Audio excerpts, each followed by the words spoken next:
14 ਨਵੰਬਰ 1920 ਵਾਲੇ ਦਿਨ ਸ੍ਰੀ ਅਕਾਲ ਤਖਤ ਸਾਹਿਬ ਦੀ ਹਜ਼ੂਰੀ ਵਿੱਚ ਫਿਰ ਸ਼੍ਰੋਮਣੀ ਅਕਾਲੀ ਦਲ ਦੇ ਨਾਂ ਹੇਠਾਂ ਜਥੇਬੰਦੀ ਬਣੀ, ਜਿਹਦੀ ਅਗਵਾਈ ਜਿਹਨੇ ਫਿਰ ਸ਼੍ਰੋਮਣੀ ਗੁਰਦੁਆਰਾ ਪ੍ਰਬੰਧਕ ਕਮੇਟੀ ਦੀ ਹਦਾਇਤਾਂ ਅਨੁਸਾਰ ਉਹਦੇ ਅਧੀਨ ਚੱਲ ਕੇ 5 ਸਾਲ ਤੱਕ ਕੁਰਬਾਨੀਆਂ ਕੀਤੀਆਂ। ਸ਼੍ਰੋਮਣੀ ਅਕਾਲੀ ਦਲ ਤੇ ਸ਼੍ਰੋਮਣੀ ਕਮੇਟੀ ਇੱਕ ਦੂਜੇ ਦੇ ਪੂਰਕ ਇੰਟਰਮਾਈਂਗਲ ਇਹਨਾਂ ਨੂੰ ਕਹਿ ਲਓ। ਠੀਕ ਹੈ ਕਿ ਹਿੰਦੁਸਤਾਨ ਦੇ ਵਿੱਚ ਇੰਦਰਾ ਨੇ ਐਮਰਜੈਂਸੀ ਲਾਈ, ਸਾਰੇ ਜਨਸੰਘੀ ਹਿੰਦੂ ਮੁਸਲਮਾਨ ਲੀਡਰ ਜੇਲ੍ਹਾਂ 'ਚ ਦੇਤੇ ਫੜ ਕੇ, ਅਕਾਲੀ ਲੀਡਰ ਕੋਈ ਨਹੀਂ ਫੜਿਆ ਇੰਦਰਾ ਨੇ, ਤੇ ਆਪਣੇ ਪੁੱਤਰਾਂ ਹੀ ਵਿਚੋਲਗਿਰੀ ਸ਼ੁਰੂ ਕਰਤੀ ਵੀ ਆਓ ਪੰਜਾਬ 'ਚ ਤੁਸੀਂ ਵੱਡੇ ਭਰਾ ਅਸੀਂ ਛੋਟੇ, ਹਿੰਦੁਸਤਾਨ ਵਿੱਚ ਤੁਸੀਂ ਛੋਟੇ ਭਰਾ ਅਸੀਂ ਵੱਡੇ ਭਰਾ, ਆਓ ਤੁਹਾਡੀਆਂ ਮੰਗਾਂ ਕੀ ਹੈ, ਆਓ ਬੈਠ ਕੇ ਗੱਲ ਕਰੀਏ, ਚੰਡੀਗੜ੍ਹ ਤੁਹਾਨੂੰ ਦੇ ਦਿੰਦੇ ਆ, ਪਾਣੀਆਂ ਦਾ ਮਸਲਾ ਹੱਲ ਕਰ ਦਿੰਦੇ ਆ, ਪੰਜਾਬੀ ਬੋਲੀ ਦਾ ਗੁਆਂਢੀ ਸੂਬਿਆਂ 'ਚ ਮਸਲਾ ਹੱਲ ਕਰ ਦਿੰਦੇ ਆ। ਤੇ ਅਕਾਲੀ ਲੀਡਰਾਂ ਨੇ ਮੈਂ ਨਾ ਮਾਨੂੰ, ਇਹ ਤਾਂ ਜੀ ਹਿੰਦੁਸਤਾਨ ਸਰਕਾਰ ਦੇ ਜ਼ੁਲਮ ਹੋਇਆ, ਇੱਥੇ ਤੇ ਆਵਾਜ਼ ਦਬਾਈ ਗਈ ਹੈ, ਐਮਰਜੈਂਸੀ ਲਾ ਕੇ ਕਨਸਟੀਟਿਊਸ਼ਨ ਭੰਗ ਹੋ ਗਿਆ, ਅਸੀਂ ਤੇ ਇਹਨੂੰ ਕਰਾਵਾਂਗੇ। ਠੀਕ ਹੈ, ਮੋਰਚਾ ਲਾਇਆ, 45,000 ਦੇ ਕਰੀਬ ਜੇਲ੍ਹਾਂ 'ਚ ਗਏ, 19 ਮਹੀਨੇ ਕੱਟਿਆ ਤੇ ਐਮਰਜੈਂਸੀ ਚੁਕਾ ਦਿੱਤੀ, ਜਿੱਤ ਕਰ ਲਈ, ਇਲੈਕਸ਼ਨ ਲੜ ਕੇ ਇੰਦਰਾ ਨੂੰ ਹਰਾ ਵੀ ਦਿੱਤਾ ਅਕਾਲੀਆਂ ਨੇ ਮੂਹਰੇ ਲੱਗ ਕੇ। ਤੇ ਹੁਣ ਤਾਂ ਅਸੀਂ ਹਿੰਦੂਆਂ ਦੇ ਰਹਿਮੋ ਕਰਮ ਤੇ ਹੋ ਗਏ, ਜਿਹੜਾ ਸਿੱਖਾਂ ਦੇ ਹਿੱਤਾਂ ਦੇ ਖਿਲਾਫ ਬਿਆਨ ਦੇਊ, ਖਿਲਾਫ ਕੰਮ ਕਰੂਗਾ, ਉਹਦੇ ਤੇ ਕਾਂਗਰਸ ਵਾਲੇ ਖੁਸ਼ ਹੋਣਗੇ, ਉਹਨੂੰ ਰਾਜ ਭਾਗ ਦੇ ਵਿੱਚ ਤਾਕਤ ਦਾ ਟੁਕੜਾ ਪਾਉਣਗੇ। 14 ਬੋਲੀਆਂ ਦੇ ਵਿੱਚ ਪ੍ਰਵਾਨਿਤ ਕਰਵਾਈ ਅਕਾਲੀ ਦਲ ਨੇ ਜਦੋਜਹਿਦ ਕਰਕੇ ਪੰਜਾਬੀ ਬੋਲੀ। 1951 ਦੀ ਮਰਦਮਸ਼ੁਮਾਰੀ ਵਿੱਚ ਪੰਜਾਬ ਦੇ ਹਿੰਦੂ ਤੇ ਪਛੜੀਆਂ ਜਾਤੀਆਂ ਵਾਲਿਆਂ ਨੇ ਪ੍ਰਾਪੇ ਗੰਡੇ ਅਧੀਨ ਆਪਣੀ ਪੰਜਾਬੀ ਬੋਲਦਿਆਂ ਹੋਇਆਂ ਹਿੰਦੀ ਬੋਲੀ ਲਿਖਵਾਈ। ਕਮਿਸ਼ਨ ਬਣਾਇਆ ਸੀ ਦਾਸ ਕਮਿਸ਼ਨ, ਜਿਹਨੇ ਵੀ ਪੰਜਾਬੀ ਸੂਬਾ ਕਿਵੇਂ ਬਣਾਇਆ ਜਾਵੇ, ਉਹਨੇ ਖਰੜ ਤਹਿਸੀਲ ਸਮੇਤ ਚੰਡੀਗੜ੍ਹ ਦੇ ਹਰਿਆਣੇ ਨੂੰ ਦਿੱਤੀ ਸੀ, ਕਿਉਂਕਿ ਉਸ ਏਰੀਏ ਦੇ ਵਿੱਚ ਹਿੰਦੀ ਬੋਲਣ ਵਾਲੇ ਜ਼ਿਆਦਾ ਸੀ। ਇਹ ਤੇ ਇੰਦਰਾ ਗਾਂਧੀ ਨੇ ਦਖਲ ਦੇ ਕੇ ਕਿ ਭਈ ਅਕਾਲੀ ਤਾਂ ਫੇਰ ਰੌਲਾ ਪਾਉਣਗੇ, ਉਹਨੇ ਖਰੜ ਤਹਿਸੀਲ ਜਿਹੜੀ ਆ ਆਊਟ ਆਫ ਦੀ ਵੇ ਜਾ ਕੇ ਕਮਿਸ਼ਨ ਦੇ ਫੈਸਲੇ ਨੂੰ ਰੱਦ ਕਰਕੇ ਪੰਜਾਬ ਵਿੱਚ ਸ਼ਾਮਲ ਕੀਤੀ। ਚੰਡੀਗੜ੍ਹ ਨੂੰ ਉਹਨੇ ਸੈਂਟਰ ਯੂਨੀਅਨ ਟੈਰੀਟਰੀ ਬਣਾਇਆ।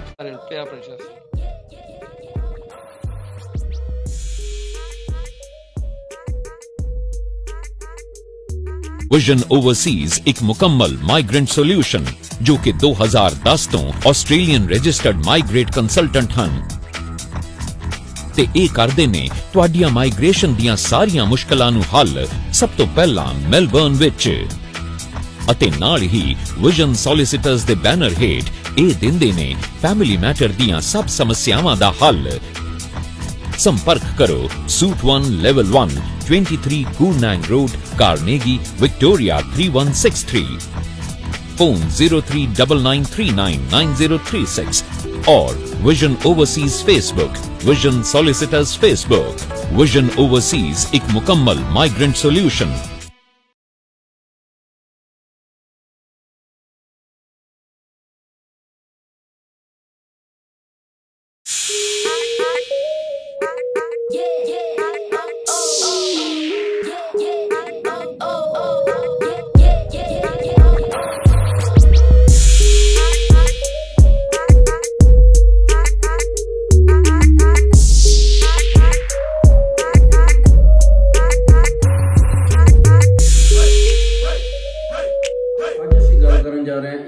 पार्टी दी जिस दा इतिहास खून दे नाल सिरजिया गया, शहादतां दे नाल सिरजिया गया, ते इस साल उस पार्टी नूं 100 साल पूरे होण जा रहे हैं। ते भावें इस पार्टी ने गुरुद्वारियां नूं छडाण लई, जदों इस पार्टी ने देखिया 1920 दी गल, पूरे 100 साल पहले जदों इस पार्टी ने देखिया कि गुरुद्वारियां दा जिहड़ी साਂਭ संभाल हैगी है वो गोरियां कोल है, महंतां कोल है जां होरां कोल है, ते ये अपने सिख भाईचारे कोल नहीं है। ते इन्हां ने बिना हथियारां दे शहादतां दे के सारे गुरुद्वारियां दा जिहड़ा साਂਭ संभाल दा काम अपने हथ लिया। ते 1920 दे विच आज़ादी तां सानूं 1947 च मिली, मगर ये एक बड़ी वड्डी जिੱਤ सीगी कि 1925 दे विच गोरियां ने इस नूं मानता दी पार्टी नूं, ते इस पार्टी नूं मानता दे के एक प्रबंधक कमेटी बनी, ਤੇ ਇਸ ਕਮੇਟੀ ਨੇ ਸਾਰੇ ਹੀ ਗੁਰਦੁਆਰਿਆਂ ਦਾ ਸਾਂਭ ਸੰਭਾਲ ਆਪਣੇ ਹੱਥ 'ਚ ਲਿੱਤਾ। ਮਤਲਬ ਕਿ ਆਜ਼ਾਦੀ ਤੋਂ ਪਹਿਲੇ ਹੀ ਇੱਕ ਆਜ਼ਾਦੀ ਵਾਲੀ ਜਿਹੜੀ ਸੀਗੀ ਇਹ ਜਿੱਤ ਸੀਗੀ ਸਿੱਖਾਂ ਦੀ, ਐਡੀ ਵੱਡੀ ਜਿੱਤ ਸੀ ਕਿ ਮਹਾਤਮਾ ਗਾਂਧੀ ਨੇ ਵੀ ਉਸ ਟਾਈਮ ਤੇ ਕਿਹਾ ਸੀ ਕਿ ਤੁਸੀਂ ਆਜ਼ਾਦੀ ਤੋਂ ਪਹਿਲੇ ਇੱਕ ਆਜ਼ਾਦੀ ਤੁਸੀਂ ਜਿੱਤ ਲਈ ਹੈ। ਹਾਂ, ਤੇ ਜਦੋਂ ਇਸ ਪਾਰਟੀ ਖੜੀ ਹੋਈ ਤੇ ਇਸ ਪਾਰਟੀ ਤੇ ਇਹ ਧਰਮ ਪ੍ਰਚਾਰ ਦੇ ਲਈ ਸੀਗੀ, ਧਾਰਮਿਕ ਪਾਰਟੀ ਸੀ, ਮਗਰ ਗੋਰਿਆਂ ਨੂੰ ਇਸ ਤੋਂ ਇੱਕ ਖਦਸ਼ਾ ਹੋ ਗਿਆ ਸੀ ਕਿ ਅਗਰ ਇਹ ਪਾਰਟੀ ਰਾਜਨੀਤੀ ਦੇ ਵਿੱਚ ਆਈ, ਰਾਜਨੀਤਿਕ ਲੈਵਲ ਤੇ ਆਈ ਤਾਂ ਇਹ ਦੇਸ਼ ਨੂੰ ਛੁਡਾਏਗੀ। ਤੇ ਵਾਕਈ ਹੀ ਇੰਜ ਹੀ ਹੋਇਆ। ਤੇ ਇਸ ਪਾਰਟੀ ਨੇ ਜਦੋਂ ਆਪਣੀਆਂ ਸ਼ਹਾਦਤਾਂ ਦੇਸ਼ ਦੀ ਆਜ਼ਾਦੀ ਲਈ ਵੀ ਦਿੱਤੀਆਂ ਤੇ ਉਹਦੇ ਵਿੱਚ ਵੀ ਇੱਕ ਬੇਮਿਸਾਲ ਇਸ ਨੇ ਯੋਗਦਾਨ ਪਾਇਆ। ਤੇ ਜੇ ਸਿਰਫ ਮੈਂ ਅੱਜ ਥੋੜੀ ਜਿਹੀ ਗੱਲ ਕਰਾਂ ਇਹਦੇ ਬਾਰੇ ਕਿ ਗੁਰਦੁਆਰਿਆਂ ਨੂੰ ਛਡਾਉਣ ਦੇ ਲਈ ਹੀ ਸਿੱਖਾਂ ਨੇ, ਹਜ਼ਾਰਾਂ ਸਿੱਖਾਂ ਨੇ ਸ਼ਹਾਦਤਾਂ ਦਿੱਤੀਆਂ, ਕਿਉਂਕਿ ਇਹਨਾਂ ਦਾ ਟੀਚਾ ਸੀ ਕਿ ਬਿਨਾਂ ਹਥਿਆਰ ਦੇ ਅਸੀਂ ਲੜਨਾ ਹੈ। ਤੇ ਇਹ ਆਰਾਮ ਨਾਲ ਜਾਂਦੇ ਸਨ, ਉੱਥੇ ਜਾ ਕੇ ਅੱਗੇ ਗੁਰਦੁਆਰੇ ਦੇ ਬੈਠ ਕੇ ਪਾਠ ਕਰਦੇ ਸਨ ਤਾਂ ਜੋ ਕਿ ਉਹ ਗੁਰਦੁਆਰੇ ਦਾ ਪ੍ਰਬੰਧ, ਜੇਕਰ ਅਸੀਂ ਨਨਕਾਣਾ ਸਾਹਿਬ ਦੀ ਗੱਲ ਕਰੀਏ ਤਾਂ ਜਦੋਂ ਸਭ ਤੋਂ ਪਹਿਲੇ 150 ਸਿੱਖ ਭੇਜੇ ਗਏ ਤੇ 150 ਸਿੱਖ ਦੀ ਸ਼ਹਾਦਤ ਕਿਸ ਨੂੰ ਭੁੱਲੀ ਹੋਏਗੀ। ਉਥੋਂ ਦਾ ਠੱਗ ਮਹੰਤ ਨਾਰਾਇਣ ਦਾਸ, ਉਸ ਨੇ ਇਹਨਾਂ 150 ਸਿੱਖਾਂ ਨੂੰ ਆਪਣੇ ਗੁੰਡਿਆਂ ਰਾਹੀਂ ਕਤਲ ਕਰਵਾ ਦਿੱਤਾ। ਉਸ ਤੋਂ ਬਾਅਦ ਇਸ ਚੀਜ਼ ਨੂੰ ਦੇਖਦੇ ਹੋਏ ਹਜ਼ਾਰਾਂ ਸਿੱਖ ਜਦੋਂ ਉੱਥੇ ਪਹੁੰਚੇ ਤੇ ਗੋਰੀ ਸਰਕਾਰ ਨੇ ਆਪ ਉਸ ਮਹੰਤ ਨੂੰ ਜੇਲ੍ਹ ਦੇ ਅੰਦਰ ਕਰਕੇ ਤੇ ਗੁਰਦੁਆਰੇ ਦਾ ਪ੍ਰਬੰਧ ਜਿਹੜਾ ਸੀਗਾ ਇਸ ਕਮੇਟੀ ਨੂੰ ਦਿੱਤਾ। ਤੇ ਇਸ ਤਰ੍ਹਾਂ ਦੀਆਂ ਸ਼ਹਾਦਤਾਂ, ਇਹ ਮੈਂ ਇੱਕ ਗੁਰਦੁਆਰੇ ਦੀ ਗੱਲ ਦੱਸ ਰਿਹਾ, ਮਗਰ ਇਸ ਤਰ੍ਹਾਂ ਦੀਆਂ ਸ਼ਹਾਦਤਾਂ ਉਹ ਸਾਰੇ ਗੁਰਦੁਆਰੇ ਛਡਾਉਣ ਦੇ ਵਿੱਚ ਹੈਗੀਆਂ ਵਾ ਜਿਨ੍ਹਾਂ ਦੇ ਉੱਤੇ ਸਿੱਖ ਭਾਈਚਾਰਾ ਚਾਹੁੰਦਾ ਸੀ ਕਿ ਉਹਨਾਂ ਦਾ ਪ੍ਰਬੰਧ ਇਸ ਕਮੇਟੀ ਦੇ ਹੱਥ 'ਚ ਹੋਵੇ, ਇਸ ਸਿੱਖਾਂ ਦੇ ਹੱਥ 'ਚ ਹੋਵੇ, ਜਾਂ ਜੋ ਪੂਰੇ ਰੀਤੀ ਰਿਵਾਜਾਂ ਨਾਲ, ਰਸਮਾਂ ਨਾਲ ਗੁਰਦੁਆਰੇ ਦਾ ਜਿਹੜਾ ਕਿ ਪ੍ਰਬੰਧ ਉਹ ਚੱਲ ਸਕੇ। ਤੇ ਇਹ ਸ਼ਹਾਦਤਾਂ ਇਸ ਤਰ੍ਹਾਂ ਸੀ ਕਿ ਜਦੋਂ 150 ਭਾਵੇਂ ਬੰਦਾ, ਭਾਵੇਂ 500 ਕਰਕੇ ਬੰਦੇ ਜਾਂਦੇ ਸਨ। ਖਾਸ ਕਰਕੇ ਜੇ ਗੱਲ ਕਰੀਏ ਤੇ ਜੈਤੋ ਦੇ ਗੁਰਦੁਆਰੇ ਦੀ, ਉਸ ਨੂੰ ਗੁਰਦੁਆਰੇ ਦੇ ਅੰਦਰ ਗੋਰੀ ਸਰਕਾਰ ਵੱਲੋਂ ਪਾਠ ਕਰਨ ਤੇ ਪਾਬੰਦੀ ਲਗਾਈ ਗਈ ਸੀ। ਤੇ 500 ਜਦੋਂ ਸਿੱਖ ਭੇਜੇ ਜਾਂਦੇ ਸਨ ਤੇ ਉਹਨਾਂ ਨੂੰ ਨਾਮ ਦਿੱਤਾ ਜਾਂਦਾ ਸੀ ਇਹ ਸ਼ਹੀਦੀ ਸਿੱਖ, ਜੋ ਕਿ ਕਾਲੇ ਪਰਨੇ, ਕਾਲੀਆਂ ਚੁੰਨੀਆਂ ਲੈ ਕੇ ਜਾਂਦੇ ਸਨ ਤਾਂ ਜੋ ਉਹਨਾਂ ਨੂੰ ਉਹ ਆਪਣੇ ਸਿਰ ਤੇ ਇੱਕ ਤਰ੍ਹਾਂ ਦਾ ਕਫਨ ਲੈ ਕੇ ਜਾਂਦੇ ਸਨ ਕਿ ਇਹਨਾਂ ਦੀ ਵਾਪਸੀ ਨਹੀਂ ਹੋਣੀ। ਮਗਰ ਇਹ ਸ਼ਹਾਦਤ ਲਈ ਜਾ ਰਹੇ ਨੇ, ਸਿਰਫ ਇਸ ਲਈ ਜਾ ਰਹੇ ਨੇ ਕਿ ਗੁਰਦੁਆਰੇ ਦੇ ਅੰਦਰ ਪਾਠ ਕਰਨ ਦੀ ਜਿਹੜੀ ਮਨਾਹੀ ਹੈਗੀ ਹੈ ਉਸ ਨੂੰ ਉਹ ਵਾਪਸ ਲੈਣ ਤੇ ਗੁਰਦੁਆਰੇ ਦੀ ਅੰਦਰ ਪਾਠ ਕੀਤਾ ਜਾਵੇ। ਇਹ ਇੰਨੀਆਂ ਕੁ ਸ਼ਹਾਦਤਾਂ ਨਾਲ ਅਸੀਂ ਗੁਰਦੁਆਰਿਆਂ ਦਾ ਪ੍ਰਬੰਧ ਲਿਆ ਵਾ ਜਿਹੜਾ ਕਿ ਅੱਜ ਦੇ ਮੈਨੂੰ ਨਹੀਂ ਲੱਗਦਾ ਕਿ ਪੀੜ੍ਹੀ ਨੂੰ ਸਾਨੂੰ ਪਤਾ ਹੋਏਗਾ ਕਿ ਜਿਸ ਗੁਰਦੁਆਰਿਆਂ ਦੇ ਵਿੱਚ ਜਦੋਂ ਅਸੀਂ ਦਰਸ਼ਨ ਕਰਨ ਜਾਂਦੇ ਹਾਂ ਤਾਂ ਉਹਨਾਂ ਦੇ ਮਗਰ ਉਸ ਦਾ ਇਤਿਹਾਸ ਕੀ ਹੈਗਾ। ਉਸ ਨੂੰ ਛਡਾਉਣ ਲਈ ਕਈ ਕੁਰਬਾਨੀਆਂ ਦਿੱਤੀਆਂ ਗਈਆਂ। ਉਹ ਕੁਰਬਾਨੀਆਂ ਕੀ ਹੈਗੀਆਂ, ਕਿਹਨਾਂ ਨੇ ਦਿੱਤੀਆਂ, ਕੌਣ ਸਨ ਇਸ ਦੇ ਅੱਗੇ ਲੱਗੇ। ਇਹਨਾਂ ਸਾਰੀਆਂ ਚੀਜ਼ਾਂ ਤੇ ਅੱਜ ਗੱਲ ਕਰਨ ਲਈ ਮੇਰੇ ਨਾਲ ਜੁੜਨ ਜਾ ਰਹੇ ਨੇ ਸਿਡਨੀ ਤੋਂ ਸੰਤੋਖ ਪੱਡਾ ਜੀ। ਤੇ ਸੰਤੋਖ ਪੱਡਾ ਜੀ ਨਾਲ ਅਸੀਂ ਅੱਜ ਗੱਲ ਕਰਾਂਗੇ ਸ਼੍ਰੋਮਣੀ ਅਕਾਲੀ ਦਲ, ਜਿਸ ਨੂੰ ਇਸ ਸਾਲ 100 ਸਾਲ ਪੂਰੇ ਹੋਣ ਜਾ ਰਹੇ ਨੇ। ਤੇ ਇੱਕ ਚੀਜ਼ ਮੈਂ ਇਹ ਜ਼ਰੂਰ ਕਹਿਣਾ ਚਾਹਾਂਗਾ ਕਿ ਇਹ ਵੀਡੀਓ ਨੂੰ ਜ਼ਰੂਰ ਤੁਸੀਂ ਆਪਣੇ ਬੱਚਿਆਂ ਨੂੰ ਦਿਖਾਇਓ, ਆਪ ਸੁਣਿਓ, ਤਾਂ ਜੋ ਸਾਨੂੰ ਪਤਾ ਚੱਲ ਸਕੇ ਕਿ ਗੁਰਦੁਆਰਿਆਂ ਨੂੰ ਛਡਾਉਣ ਲਈ ਕਿੰਨੀਆਂ ਸ਼ਹਾਦਤਾਂ ਦਿੱਤੀਆਂ ਗਈਆਂ ਜਿੱਥੇ ਅਸੀਂ ਨਮਸਤਕ ਹੋਣ ਜਾਂਦੇ ਹਾਂ। ਤੇ ਇਹ ਕਹਾਣੀ ਸਿਰਫ ਛਡਾਉਣ ਤੱਕ ਹੀ ਹੈ, ਅਦਰਵਾਈਜ਼ ਤੇ ਆਲਰੇਡੀ ਗੁਰਦੁਆਰਿਆਂ ਦਾ ਇੱਕ ਆਪਣਾ ਇਤਿਹਾਸ ਹੈਗਾ। ਮੈਂ ਸਿਰਫ ਗੁਰਦੁਆਰਿਆਂ ਨੂੰ ਉੱਥੋਂ ਤੱਕ ਦੀ ਗੱਲ ਕਰ ਰਿਹਾ ਜਦੋਂ ਤੱਕ ਇਹਨਾਂ ਦਾ ਪ੍ਰਬੰਧ ਸ਼੍ਰੋਮਣੀ ਕਮੇਟੀ ਦੇ ਹੱਥ ਨਹੀਂ ਸੀ ਆਇਆ। ਤੇ ਇਸ ਮਹਾਨ ਪਾਰਟੀ ਦੀ ਅੱਜ ਚਰਚਾ ਕਰਾਂਗੇ ਸੰਤੋਖ ਪੱਡਾ ਜੀ ਦੇ ਨਾਲ। ਤੇ ਸੰਤੋਖ ਸਿੰਘ ਪੱਡਾ ਜੀ, ਤੁਹਾਡਾ ਸਾਫ਼ ਤੇ ਸਿੱਧੀ ਗੱਲ ਦੇ ਵਿੱਚ ਬਹੁਤ ਬਹੁਤ ਸਵਾਗਤ ਹੈ ਜੀ। ਬਹੁਤ ਬਹੁਤ ਮਿਹਰਬਾਨੀ ਜੀ। ਤੁਹਾਡੇ ਰਾਹੀਂ ਸਾਰੇ ਦਰਸ਼ਕਾਂ ਸਰੋਤਿਆਂ ਨੂੰ ਵੀ ਮੇਰੀ ਵੱਲੋਂ ਫਤਿਹ ਪ੍ਰਵਾਨ ਹੋਵੇ। ਵਾਹਿਗੁਰੂ ਖਾਲਸਾ ਵਾਹਿਗੁਰੂ ਫਤਿਹ ਜੀ।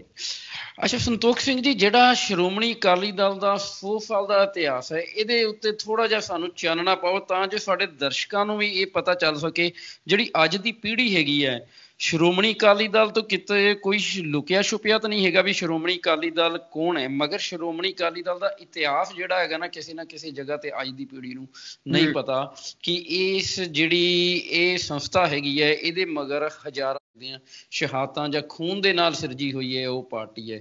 ਤੇ ਇਹਦੇ ਉੱਤੇ ਥੋੜਾ ਜਿਹਾ ਚਾਨਣਾ ਪਾਓ ਕਿ 15 ਨਵੰਬਰ ਜਾਂ ਜਿਹੜਾ 14 ਦਸੰਬਰ ਨੂੰ ਇਹ ਕਿਸ ਤਰੀਕੇ ਨਾਲ ਇਹ ਬਣੀ ਤੇ ਕਿੱਦਾਂ ਇਹ ਬਾਹਰ ਆਈ। ਹਾਂਜੀ, ਜਿਵੇਂ ਆਪਾਂ ਸਾਰੀ ਸੰਗਤ ਇਤਿਹਾਸ ਪੜ੍ਹਨ ਵਾਲੇ ਜਾਣਦੇ ਹੀ ਨੇ। ਪਹਿਲੀ ਦੀ ਗੱਲ ਮੈਂ ਥੋੜਾ ਬੜਾ ਨਾਂ ਬਾਰੇ ਆਪਣਾ ਗੱਲ ਕਰ ਲਾਂ ਮੈਂ ਦੁਨੀਆ ਭਰ ਤੇ ਸਾਹਿਤਕਾਰ ਲਿਖਾਰੀ ਦੇ ਤੌਰ ਤੇ ਗਿਆਨੀ ਸੰਤੋਖ ਸਿੰਘ ਕਰਕੇ ਜਾਣਿਆ ਜਾਂਦਾ ਆ। ਤੇ ਅੱਛਾ ਉਹ ਪੱਡਾ ਸਾਡੀ ਗੋਤ ਆ, ਪਰ ਅਸੀਂ ਘੱਟ ਹੀ ਵਰਤੀ ਦੀ ਆ। ਤੇ ਠੀਕ ਹੈ। ਇਸੇ ਜੇ ਕੋਈ ਸੰਤੋਖ ਸਿੰਘ ਕਵੇ, ਗਿਆਨੀ ਸੰਤੋਖ ਸਿੰਘ ਕਵੇ, ਸੰਤੋਖ ਸਿੰਘ ਪੱਡਾ ਕਵੇ, ਤੇ ਉਹ ਇੱਕੋ ਮੈਂ ਹੀ ਆ। ਵੱਖ ਵੱਖ ਬੰਦੇ। ਠੀਕ ਹੈ ਜੀ, ਬਹੁਤ ਸ਼ੁਕਰੀਆ ਤੁਹਾਡਾ। ਗੱਲ ਇਹ ਹੈ ਵੀ correct ਜਿੰਨੇ ਕਰਨ ਲਈ। ਮਹੰਤਾਂ ਕੋਲ ਗੁਰਦੁਆਰੇ ਸੀਗੇ, ਤੇ ਇਹ ਕੋਈ ਗਲਤ ਗੱਲ ਨਹੀਂ ਸੀ, ਕਿਉਂਕਿ ਸਿੰਘ ਤਾਂ 18ਵੀਂ ਸਦੀ ਦੇ ਵਿੱਚ ਘੋੜਿਆਂ ਦੇ ਉੱਪਰ ਤੇ ਜੰਗਲਾਂ ਬਿਆਬਾਨਾਂ 'ਚ ਰਹਿੰਦੇ ਸੀ, ਤੇ ਗੁਰਦੁਆਰਿਆਂ ਦੀ ਸੇਵਾ ਸੰਭਾਲ, ਉਦਾਸੀ ਤੇ ਨਿਰਮਲੇ ਸਾਧੂ ਜਿਹੜੇ ਸਨ ਉਹ ਕਰਿਆ ਕਰਦੇ ਸਨ। ਤੇ ਜਦੋਂ ਜਦੋਂ ਦੇਸ਼ ਦੇ ਜੱਟ ਸਰਦਾਰ ਹੋਏ ਘਰੋਂ ਘਰੀ, ਜਾਂ ਨਵੀਂ ਸਰਕਾਰ ਹੋਈ, ਜਦੋਂ ਫਿਰ ਪੰਜਾਬ ਦੇ ਵਿੱਚ, ਉੱਤਰੀ ਹਿੰਦੁਸਤਾਨ ਦੇ ਵਿੱਚ ਮਿਸਲਾਂ ਦੇ ਵੇਲੇ, ਮਿਸਲਾਂ ਤੋਂ ਬਾਅਦ ਰਣਜੀਤ ਸਿੰਘ ਦਾ ਰਾਜ ਆਇਆ। ਉਹ ਰਾਜ ਦੇ ਦੌਰਾਨ ਗੁਰਦੁਆਰਿਆਂ ਦੇ ਨਾਲ ਜ਼ਮੀਨਾਂ ਜਗੀਰਾਂ ਲੱਗੀਆਂ, ਤੇ ਗੁਰਦੁਆਰਿਆਂ ਦੀ ਆਮਦਨ ਵਧੀ, ਤੇ ਧਨ ਵੀ ਆਪਸ ਵਿੱਚ ਦੀ ਜਗੀਰ ਵੀ, ਇਹ ਵੀ ਇੱਕ ਪਾਵਰ ਆ। ਤੇ ਪਾਵਰ ਕਰਪਟਸ, ਕਿਉਂਕਿ ਮਨੁੱਖ ਦਾ ਕਿਰਦਾਰ ਇੱਕਸਾਰ ਇੱਕ ਜੀਵਨ ਵਿੱਚ ਵੀ ਨਹੀਂ ਰਹਿੰਦਾ, ਬਦਲਦਾ ਰਹਿੰਦਾ। ਕਬੂ ਜੀੜਾ ਉਹ ਵੀ ਚੜ੍ਹਦਾ, ਕਬੂ ਜਾਏ ਪਿਆਲੇ। ਤੇ ਇਸ ਕਰਕੇ ਜਦੋਂ ਗੁਰਦੁਆਰਿਆਂ ਦੇ ਨਾਲ ਸਿਰਫ ਡਾਲੀਆਂ ਮੰਗ ਕੇ ਖਾਣ ਵਾਲੇ ਨਹੀਂ ਸੀ ਬੰਦੇ, ਜ਼ਮੀਨਾਂ ਜਾਇਦਾਦਾਂ ਨੂੰ ਸਾਂਭਣ ਵਾਲੇ ਸੀ। ਕਿੰਨੇ ਨਨਕਾਣੇ ਸਾਹਿਬ ਦਾ ਰਿਆਸਤ ਤਪਾ ਜਿਹੜਾ ਸੀ, ਅੱਧੀ ਰਾਏ ਬੁਲਾਰ ਨੇ ਗੁਰੂ ਨਾਨਕ ਸਾਹਿਬ ਦੇ ਨਾਂ ਲਵਾਤੀ ਸੀ। ਕਿੰਨੇ ਮਰਬੇ ਜ਼ਮੀਨ ਸੀ। ਤੋ ਇਸ ਲਈ ਉਹ ਜਦੋਂ ਪੀੜ੍ਹੀ ਦਰ ਪੀੜ੍ਹੀ, ਪਹਿਲਾਂ ਕਿ ਤਪਸਵੀ ਸਾਧੂ ਸੀ, ਫਿਰ ਉਹਦਾ ਚੇਲਾ ਹੋਇਆ, ਉਹਦਾ ਚੇਲਾ ਹੋਇਆ, ਇਸ ਤਰ੍ਹਾਂ ਗੁਰਦੁਆਰਿਆਂ ਦੇ ਵਿੱਚ ਕੁਰੀਤੀਆਂ ਆ ਗਈਆਂ। ਜਿਨ੍ਹਾਂ ਕੁਰੀਤੀ ਧਾਰਮਿਕ ਰਸਮਾਂ ਤੋਂ ਗੁਰੂ ਸਾਹਿਬ ਨੇ ਵਰਜਿਆ ਸੀ, ਉਹ ਲਾਗੂ ਹੋ ਗਈਆਂ, ਤੇ ਹੋਰ ਵੀ ਮੰਦ ਕਰਮ ਹੋਣ ਲੱਗ ਪਏ।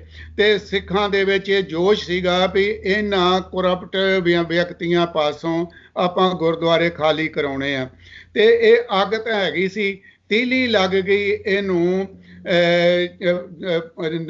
ਅਕਤੂਬਰ 12 ਅਕਤੂਬਰ 1920 ਵਾਲੇ ਦਿਨ, ਜਦੋਂ ਜਲਿਆਂਵਾਲੇ ਬਾਗ ਵਿੱਚ ਪਛੜੀਆਂ ਸ਼੍ਰੇਣੀ ਚੋਂ ਬਣੇ ਹੋਏ, ਮੁਸਲਮਾਨ ਪਰਿਵਾਰ ਚੋਂ ਬਣੇ ਹੋਏ ਆਪਣਾ ਵੀਰ ਮਹਿਤਾਬ ਸਿੰਘ ਵੀਰ ਦੀ ਅਗਵਾਈ ਹੇਠਾਂ ਪ੍ਰਸ਼ਾਦ ਲੈ ਕੇ ਆਏ ਦਰਬਾਰ ਸਾਹਿਬ। ਤੇ ਪਰਰਾਸ਼ੀਆਂ ਪੁਜਾਰੀਆਂ ਨੇ ਅਰਦਾਸ ਨਹੀਂ ਕੀਤੀ। ਲੰਮਾ ਇਤਿਹਾਸ ਆਪਾਂ ਲਿਮਿਟਡ ਸਮੇਂ ਦੇ ਵਿੱਚ ਸਾਰਾ ਵਿਸਥਾਰ ਨਾਲ ਨਹੀਂ ਦੱਸ ਸਕਦੇ। ਅਖੀਰ ਮਜਬੂਰ ਹੋ ਗਏ, ਪੁਜਾਰੀਆਂ ਨੂੰ ਅਰਦਾਸ ਕਰਨੀ ਪਈ। ਅਕਾਲ ਤਖਤ ਸਾਹਿਬ ਆਏ, ਪੁਜਾਰੀ ਪਹਿਲਾਂ ਛੱਡ ਕੇ ਭੱਜ ਗਏ। ਉੱਥੇ ਫਿਰ ਪੰਜੀ ਸਿੰਘ ਜਥੇਦਾਰ ਤੇਜਾ ਸਿੰਘ ਭੁੱਜਰ ਦੀ ਅਗਵਾਈ ਹੇਠਾਂ ਸਥਾਪਿਤ ਕੀਤੇ ਗਏ ਅਕਾਲ ਤਖਤ ਸਾਹਿਬ ਦੀ ਸੇਵਾ ਕਰਨ ਲਈ, ਕਿਉਂਕਿ ਉਹ ਕਾਲੀ ਪੁਜਾਰੀ ਛੱਡ ਕੇ ਚਲੇ ਗਏ ਸੀ। ਫਿਰ ਡਾਕਟਰ ਗੁਰਬਖਸ਼ ਸਿੰਘ ਦੀ ਅਗਵਾਈ ਦਸਖਤਾਂ ਹੇਠਾਂ ਇੱਕ ਚਿੱਠੀ ਕੱਢੀ ਗਈ ਦੇਸਾਂ ਪ੍ਰਦੇਸਾਂ ਵਿੱਚ ਦੇ ਸਿੱਖਾਂ ਨੂੰ ਕਿ ਆਓ ਆਪਾਂ ਇੱਕ ਪ੍ਰਤੀਨਿਧ ਕਮੇਟੀ ਬਣਾਈ ਹੈ ਗੁਰਦੁਆਰਿਆਂ ਦਾ ਪ੍ਰਬੰਧ ਕਰਨ ਲਈ। ਤੇ ਸਰਕਾਰ ਅੰਗਰੇਜ਼ੀ ਸੀ, ਉਹਨਾਂ ਨੇ ਜਦੋਂ ਵੇਖਿਆ ਕਿ ਭਾਈ ਇਹ ਕਮੇਟੀ ਬਣ ਰਹੀ ਹੈ, ਉਹਨਾਂ ਨੇ 36 ਮੈਂਬਰਾਂ ਦੀ ਮਹਾਰਾਜਾ ਭੁਪਿੰਦਰ ਸਿੰਘ ਦੀ ਸਲਾਹ ਨਾਲ ਪਹਿਲਾਂ ਹੀ ਬਣਾਤੀ। ਤੇ ਇਹ ਫਿਰ 15 ਨਵੰਬਰ 1920 ਵਾਲੇ ਦਿਨ, ਮਤਲਬ ਅਕਤੂਬਰ ਦੇ ਵਿੱਚ ਇਹ ਘਟਨਾ ਹੋਈ ਆ, ਮਹੀਨੇ ਕੁ ਬਾਅਦ ਹੀ ਫਿਰ ਦੇਸਾਂ ਪ੍ਰਦੇਸਾਂ ਤੋਂ ਸਿੱਖ ਇਕੱਠੇ ਹੋਏ ਆ। ਤੇ ਉੱਥੇ 175 ਮੈਂਬਰਾਂ ਦੀ ਸ਼੍ਰੋਮਣੀ ਕਮੇਟੀ ਬਣਾ ਲਈ। ਸਰਕਾਰ ਨਾਲ ਟੱਕਰ ਰੋਕਣ ਵਾਸਤੇ ਉਹ 36 ਦੇ 36 ਮੈਂਬਰ ਵੀ ਉਸ ਕਮੇਟੀ ਵਿੱਚ ਸ਼ਾਮਲ ਕਰ ਲਏ ਸਿੱਖ ਆਗੂਆਂ ਨੇ। ਤੇ ਉਸ ਕਮੇਟੀ ਦਾ ਮੁਖੀ ਸੁੰਦਰ ਸਿੰਘ ਮਜੀਠੀਆ ਨੇ ਵੀ ਪ੍ਰਧਾਨ ਬਣਾ ਲਿਆ, ਮਹਿੰਦਰ ਸਿੰਘ ਅਟਾਰੀਵਾਲ ਨੂੰ ਮੀਤ ਪ੍ਰਧਾਨ ਬਣਾ ਲਿਆ। ਤੇ ਉਸ ਵੇਲੇ ਅੰਗਰੇਜ਼ਾਂ ਵੱਲੋਂ ਥਾਪੇ ਹੋਏ ਸਰਬਰਾਹ ਸੁੰਦਰ ਸਿੰਘ ਰਾਮਗੜੀਆ ਨੂੰ ਸਕੱਤਰ ਬਣਾ ਲਿਆ। ਤੋ ਇਸ ਲਈ ਸਰਕਾਰ ਨਾਲ ਮੌਕੇ ਤੇ ਟੱਕਰ ਜਿਹੜੀ ਸੀ ਸਿੱਖਾਂ ਨੇ ਸਿਆਣਪ ਕਰਕੇ ਰੋਕ ਲਈ। ਫਿਰ ਵਿਚਾਰ ਬਣੀ ਕਿ ਭਾਈ ਸ਼੍ਰੋਮਣੀ ਗੁਰਦੁਆਰਾ ਪ੍ਰਬੰਧਕ ਕਮੇਟੀ ਤੇ ਬਣ ਗਈ, ਰਜਿਸਟਰ ਨਹੀਂ ਸੀ ਹੋਈ। ਇਹਨੇ ਗੁਰਦੁਆਰਿਆਂ ਦਾ ਪ੍ਰਬੰਧ ਲੈਣਾ, ਗੁਰਦੁਆਰਿਆਂ ਦਾ ਪ੍ਰਬੰਧ ਇਹਨਾਂ ਤੋਂ ਲੈ ਕੇ ਕਾਬਜ ਬੰਦਿਆਂ ਕੋਲੋਂ ਸ਼੍ਰੋਮਣੀ ਕਮੇਟੀ ਦੇ ਹਵਾਲੇ ਕਰਨ ਲਈ ਇੱਕ ਜਥੇਬੰਦੀ ਚਾਹੀਦੀ ਹੈ। ਉਹ ਫਿਰ 14 ਨਵੰਬਰ 1920 ਵਾਲੇ ਦਿਨ ਸ੍ਰੀ ਅਕਾਲ ਤਖਤ ਸਾਹਿਬ ਦੀ ਹਜ਼ੂਰੀ ਵਿੱਚ ਫਿਰ ਸ਼੍ਰੋਮਣੀ ਅਕਾਲੀ ਦਲ ਦੇ ਨਾਂ ਹੇਠਾਂ ਜਥੇਬੰਦੀ ਬਣੀ, ਜਿਹਦੀ ਅਗਵਾਈ ਜਿਹਨੇ ਫਿਰ ਸ਼੍ਰੋਮਣੀ ਗੁਰਦੁਆਰਾ ਪ੍ਰਬੰਧਕ ਕਮੇਟੀ ਦੀ ਹਦਾਇਤਾਂ ਅਨੁਸਾਰ ਉਹਦੇ ਅਧੀਨ ਚੱਲ ਕੇ 5 ਸਾਲ ਤੱਕ ਕੁਰਬਾਨੀਆਂ ਕੀਤੀਆਂ। ਸ਼੍ਰੋਮਣੀ ਅਕਾਲੀ ਦਲ ਤੇ ਸ਼੍ਰੋਮਣੀ ਕਮੇਟੀ ਇੱਕ ਦੂਜੇ ਦੇ ਪੂਰਕ ਇੰਟਰਮਾਈਂਗਲ, ਇਹਨਾਂ ਨੂੰ ਕਹਿ ਲਓ ਇੱਕ ਸਦੀ ਐਸ ਨਵੰਬਰ ਤੇ ਦਸੰਬਰ ਦੇ ਵਿੱਚ ਇਹਨਾਂ ਨੂੰ 100 ਸਾਲ ਹੋ ਗਿਆ ਵਜੂਦ ਚ ਆਇਆ ਨੂੰ ਹੋ ਜਾਣਾ ਆ। ਤੇ ਇਹ ਫਿਰ ਹੌਲੀ ਹੌਲੀ ਗੱਲ ਤਾਂ ਅਕਾਲੀ ਦਲ ਬਣਿਆ ਸੀ ਭਈ ਕਰਪਟ ਵਿਅਕਤੀਆਂ ਕੋਲੋਂ ਗੁਰਦੁਆਰੇ ਲੈ ਕੇ ਸ਼੍ਰੋਮਣੀ ਕਮੇਟੀ ਦੇ ਹਵਾਲੇ ਕਰਨੇ। पर कुर्बानियां जेलों जाण नाल बहुत भारी 500 सालों 500 शहीदियां दे के गुरुद्वारा एक्ट बना के ते श्रोमणी गुरुद्वारा प्रबंधक कमेटी पहली 1936 दे विच इलैक्शन लड़ के ते कब्जा हो के अकाली दल दा श्रोमणी कमेटी ते सरकार नाल गुरुद्वारियां दे मसले ते झगड़ा सिखां दा मुक गया। फिर देश की आज़ादी वास्ते श्रोमणी अकाली दल ने समुचे हिंदुस्तान के विच काम कर रही कांग्रेस पार्टी नाल मिल के देश की आज़ादी लई अपना जिहड़ा सी राह विच पई। ते सब तो पहले श्रोमणी अकाली दल दा वो जो 14 दसंबर 1920 नूं झबाल दे 3 भरा फोर फ्रंट ते सी, उन्हां दा सरमुख सिंह जिहड़ा वड्डा भरा सी वो प्रधान बनिया। उस तो बाद बाबा एक होर प्रधान रहा विच, हुण तक 21 प्रधान श्रोमणी अकाली दल दे बन गए ने। ते वो फिर क्योंकि सरकार नाल वो झगड़ा गुरुद्वारियां दा ते गया मुक, वो अजे तक भी गुरुद्वारे श्रोमणी कमेटी दे हवाले होर नवे नवे जिहड़े नहीं आउंदे वो आई जा रहे ने। ईवन बरनाले दी सरकार वेले 186 गुरुद्वारे असैंबली दे विच मता पास करके श्रोमणी कमेटी दा अधिकार उन्हां दे उपर प्रमाणित किया गया सी। तो रहो विचार ते इस वास्ते उस वेले सियासत विच सिख जिहड़े आ वो चीफ खालसा दीवान की अगवाई हेठां हिस्सा लैंदे सी। सर सुंदर सिंह मजीठिया कह लो, गज्जन सिंह सीगा, अपना सरदार उज्जल सिंह, दसौंदा सिंह, ये सारे पंजाब असैंबली दे गवर्नर दे मैंबरां कौंसल दे विच मैंबर चीफ खालसा दीवान में रहिंदे सी। फिर सियासत विच हिस्सा लैण लई अकाली ते श्रोमणी कमेटी दे आगूआं ने एक सिख लीग नां दी जथेबंदी बनाई, पर वो विच ही मर्ज हो गई क्योंकि जथेबंदी दी लीडरशिप एक सी।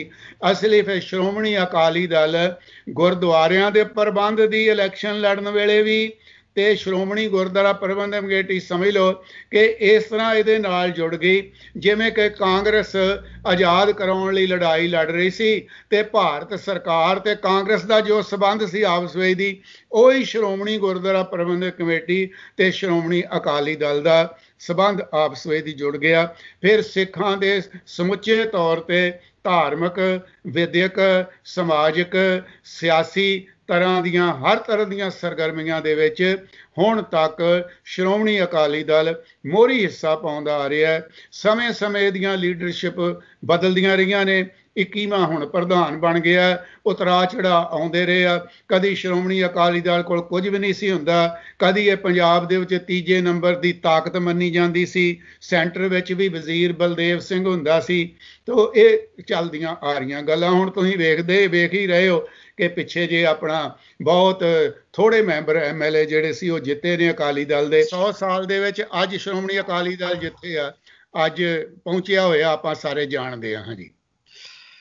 जी मैं तुहानूं थोड़ा जिहा पिछे लैके जाना चाहना तां जो जिहड़ा कि साडी पीढ़ी नूं पता चल सके कि ये शहादतां क्यों दित्तियां गईयां, की कारण रहे ने जां कित्थे कित्थे दित्तियां गईयां।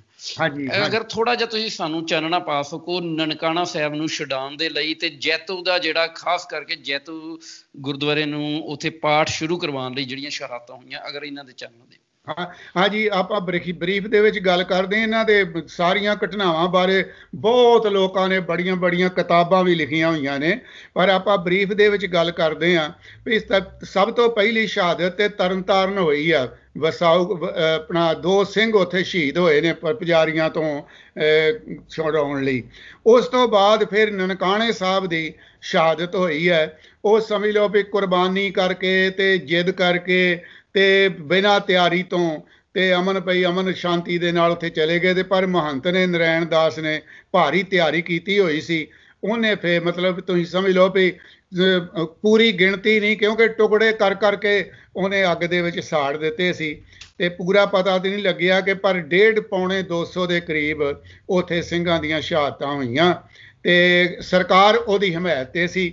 अखीर ते कुछ हो के फिर ये 20 फरवरी 1921 नूं ये दुर्घटना वापरी है। बहुत शहादत सिखां दी होई उत्थे ते 21 नूं फिर जदों सिखां नूं पता लग्या ते 21 तो अपना क्योंकि गड्डियां रोक दित्तियां ही सरकार ने, ट्रांसपोर्ट बंद करती सी, पैदल ही लोग खेतों राहीं भज के इन्नी हजूम इकट्ठा हो गया। उधरों अंग्रेज़ फौज आ गई, ਕਮਿਸ਼ਨਰ ਜਿਹੜਾ ਸੀ ਲਾਹੌਰ ਦਾ ਮਿਸਟਰ ਕੰਗ, ਉਹ ਆ ਗਿਆ ਉੱਥੇ। ਮਹੰਤ ਕੋਲੋਂ ਚਾਬੀਆਂ ਉਹਨੇ ਲੈ ਲਈਆਂ। ਮਹੰਤ ਤੇ ਉਹਦੇ ਹਮਾਇਤੀ ਕਾਤਲਾਂ ਨੂੰ ਸੇਫਟੀ ਦੇ ਨਾਲ ਫੜ ਕੇ ਤੇ ਮਤਲਬ ਜੇਲ੍ਹਾਂ 'ਚ ਦੇਤਾ, ਮੁਕੱਦਮੇ ਚਲਾਤੇ ਤੇ ਚਾਬੀਆਂ ਨਾ ਦਿੱਤੀਆਂ ਸਿੱਖਾਂ ਨੂੰ। ਉਸ ਵੇਲੇ ਕਰਤਾਰ ਸਿੰਘ ਝੱਬਰ ਨੇ ਇਹ ਕਿਹਾ ਵੀ ਇੱਥੇ ਚਾਬੀਆਂ ਰੱਖ। ਉਹ ਕਹਿੰਦੇ ਦੇ ਦਿਆਂਗੇ ਤੁਹਾਨੂੰ, ਵਿਚਾਰ ਕਰਕੇ ਦੇ ਦਿਆਂਗੇ, ਕੱਲ੍ਹ ਨੂੰ ਦੇ ਦਿਆਂਗੇ, ਆਲਾ ਟਾਲਾ ਕਰਦੇ। ਤੇ ਉਸ ਵੇਲੇ ਸਿੱਖਾਂ ਦੇ ਪ੍ਰਮੁੱਖ ਆਗੂਆਂ ਵਿੱਚ ਕੋਈ ਪੜ੍ਹਿਆ ਲਿਖਿਆ ਸਰਦਾਰ ਬਹਾਦਰ ਮਹਿਤਾਬ ਸਿੰਘ ਵੀ ਸੀ। ਉਹਨੇ ਵੀ ਸਲਾਹ ਦਿੱਤੀ ਕਿ ਕੋਈ ਨਹੀਂ, ਤੁਸੀਂ ਕਾਹਲੀ ਨਾ ਕਰੋ, ਮਿਲ ਜਾਣਗੀਆਂ ਚਾਬੀਆਂ। ਪਰ ਕਰਤਾਰ ਸਿੰਘ ਝੱਬਰ ਨੇ ਕਿਹਾ ਵੀ ਇੱਥੇ ਰੱਖ ਚਾਬੀਆਂ, ਮਿਸਟਰ ਕਿੰਗ ਨੂੰ ਕਿਹਾ, ਤੇ ਜਾਂ ਫਿਰ ਚਲਾ ਗੋਲੀ, ਕਿਉਂਕਿ ਫੌਜ ਨੇ ਸਾਰਾ ਨਨਕਾਣਾ ਸਾਹਿਬ ਘੇਰ ਲਿਆ ਹੋਇਆ ਸੀ। ਪਰ ਉਹ ਮਜਬੂਰ ਹੋ ਕੇ ਹਾਲਾਤ ਵੇਖ ਕੇ ਮਿਸਟਰ ਕਿੰਗ ਨੇ ਉਸ ਵੇਲੇ ਨਨਕਾਣੇ ਸਾਹਿਬ ਦੀਆਂ ਚਾਬੀਆਂ ਕਰਤਾਰ ਸਿੰਘ ਝੱਬਰ ਨੂੰ ਦੇ ਦਿੱਤੀਆਂ ਤੇ ਉਹ ਪੰਥਕ ਪ੍ਰਬੰਧ ਹੇਠਾਂ ਆਇਆ। ਬਾਕੀ ਅਗਲੀ ਗੱਲ ਤੁਸੀਂ ਸਵਾਲ ਕੀਤਾ ਜੈਤੋ ਦਾ ਮੋਰਚਾ, ਉਹ ਆ ਕਿ ਸਾਰੇ ਸਿੱਖ ਰਿਆਸਤਾਂ ਵਾਲੇ ਸਰਦਾਰ ਅਮੀਰ, ਕੁਝ ਕੁ ਗਿਣਤੀ ਮਿਣਤੀ ਨੂੰ ਹਰਚੰਦ ਸਿੰਘ ਲੈਲਪੁਰੀ ਤੇ ਬਾਬਾ ਖੜਕ ਸਿੰਘ ਨੂੰ ਛੱਡ ਕੇ ਤੇ ਤਕਰੀਬਨ ਰੱਜੇ ਪੁੱਜੇ ਜ਼ਿਮੀਂਦਾਰ ਸਰਕਾਰ ਨਾਲ ਮਿਲ ਕੇ ਚੱਲਦੇ ਸੀਗੇ, ਹੁਣ ਵੀ ਚੱਲਦੇ ਆ। ਤੇ ਉਸ ਵੇਲੇ ਇਹ ਸਾਰੇ ਜਿਹੜੀਆਂ ਸਿੱਖ 6 ਰਿਆਸਤਾਂ ਸੀ, ਇਹਨਾਂ ਵਿੱਚੋਂ ਇੱਕ ਮਹਾਰਾਜਾ ਰਿਪਦਮਨ ਸਿੰਘ ਸੀ ਜਿਹੜਾ ਬਾਅਦ 'ਚ ਦੁਬਾਰਾ ਅੰਮ੍ਰਿਤ ਛਕ ਕੇ ਗੁਰਚਰਨ ਸਿੰਘ ਬਣਿਆ। ਉਹ ਅਕਾਲੀਆਂ ਨਾਲ ਹਮਦਰਦੀ ਰੱਖਦਾ ਸੀ, ਉਹ ਧਾਰਮਿਕ ਵਿਚਾਰਾਂ ਵਾਲਾ ਸੀ ਤੇ ਉਹਦੀ ਮਹਾਰਾਜਾ ਪਟਿਆਲਾ ਭੁਪਿੰਦਰ ਸਿੰਘ ਨਾਲ ਅਣਬਣ ਵੀ ਬੜੀ ਸੀ।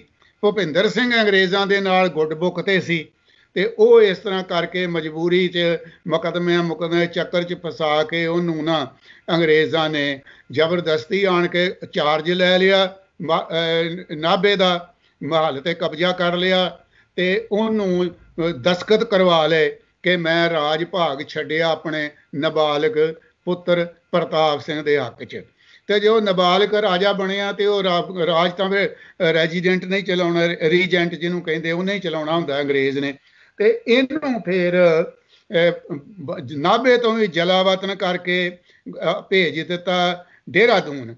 ਇਹ ਫਿਰ ਆਜ਼ਾਦੀ ਪਰਵਾਨਿਆਂ, ਕਾਂਗਰਸੀਆਂ, ਦੂਜੀਆਂ ਨਾਲ, ਅਕਾਲੀਆਂ ਨਾਲ ਰਾਬਤਾ ਮੁਲਾਕਾਤਾਂ ਹੁੰਦੀਆਂ ਰਹੀਆਂ। ਫਿਰ ਇਹਨੂੰ ਦੱਖਣ ਦੇ ਵਿੱਚ ਕੋਡਾ ਕਨਾਲ ਭੇਜਤਾ।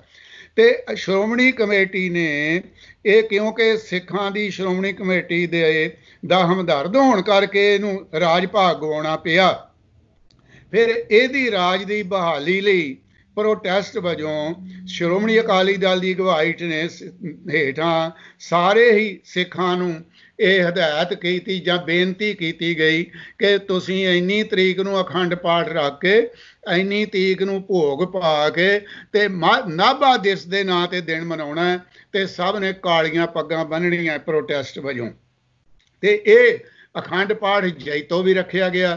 ਹੁਣ ਜੈਤੋ ਜਿਹੜਾ ਸੀ ਇਹ ਨਾਭੇ ਰਿਆਸਤ ਵਿੱਚ ਸੀ, ਨਾਭੇ ਰਿਆਸਤ ਵਿੱਚ ਸੀ ਤੇ ਉੱਥੋਂ ਦਾ ਪ੍ਰਬੰਧ ਅੰਗਰੇਜ਼ਾਂ ਕੋਲ ਸੀ। ਪੁਲਿਸ ਦਾ ਚੀਫ ਭਾਵੇਂ ਗੁਰਦਿਆਲ ਸਿੰਘ ਸਿੱਖ ਸੀ ਤੇ ਉਹਨਾਂ ਨੇ ਸੋਚਿਆ ਵੀ ਅਸੀਂ ਇੱਥੇ ਇਹ ਜਿਹੜਾ ਆ ਜਲਸਾ ਨਹੀਂ ਹੋਣ ਦੇਣਾ, ਅਖੰਡ ਪਾਠ ਨਹੀਂ ਹੋਣ ਦੇਣਾ।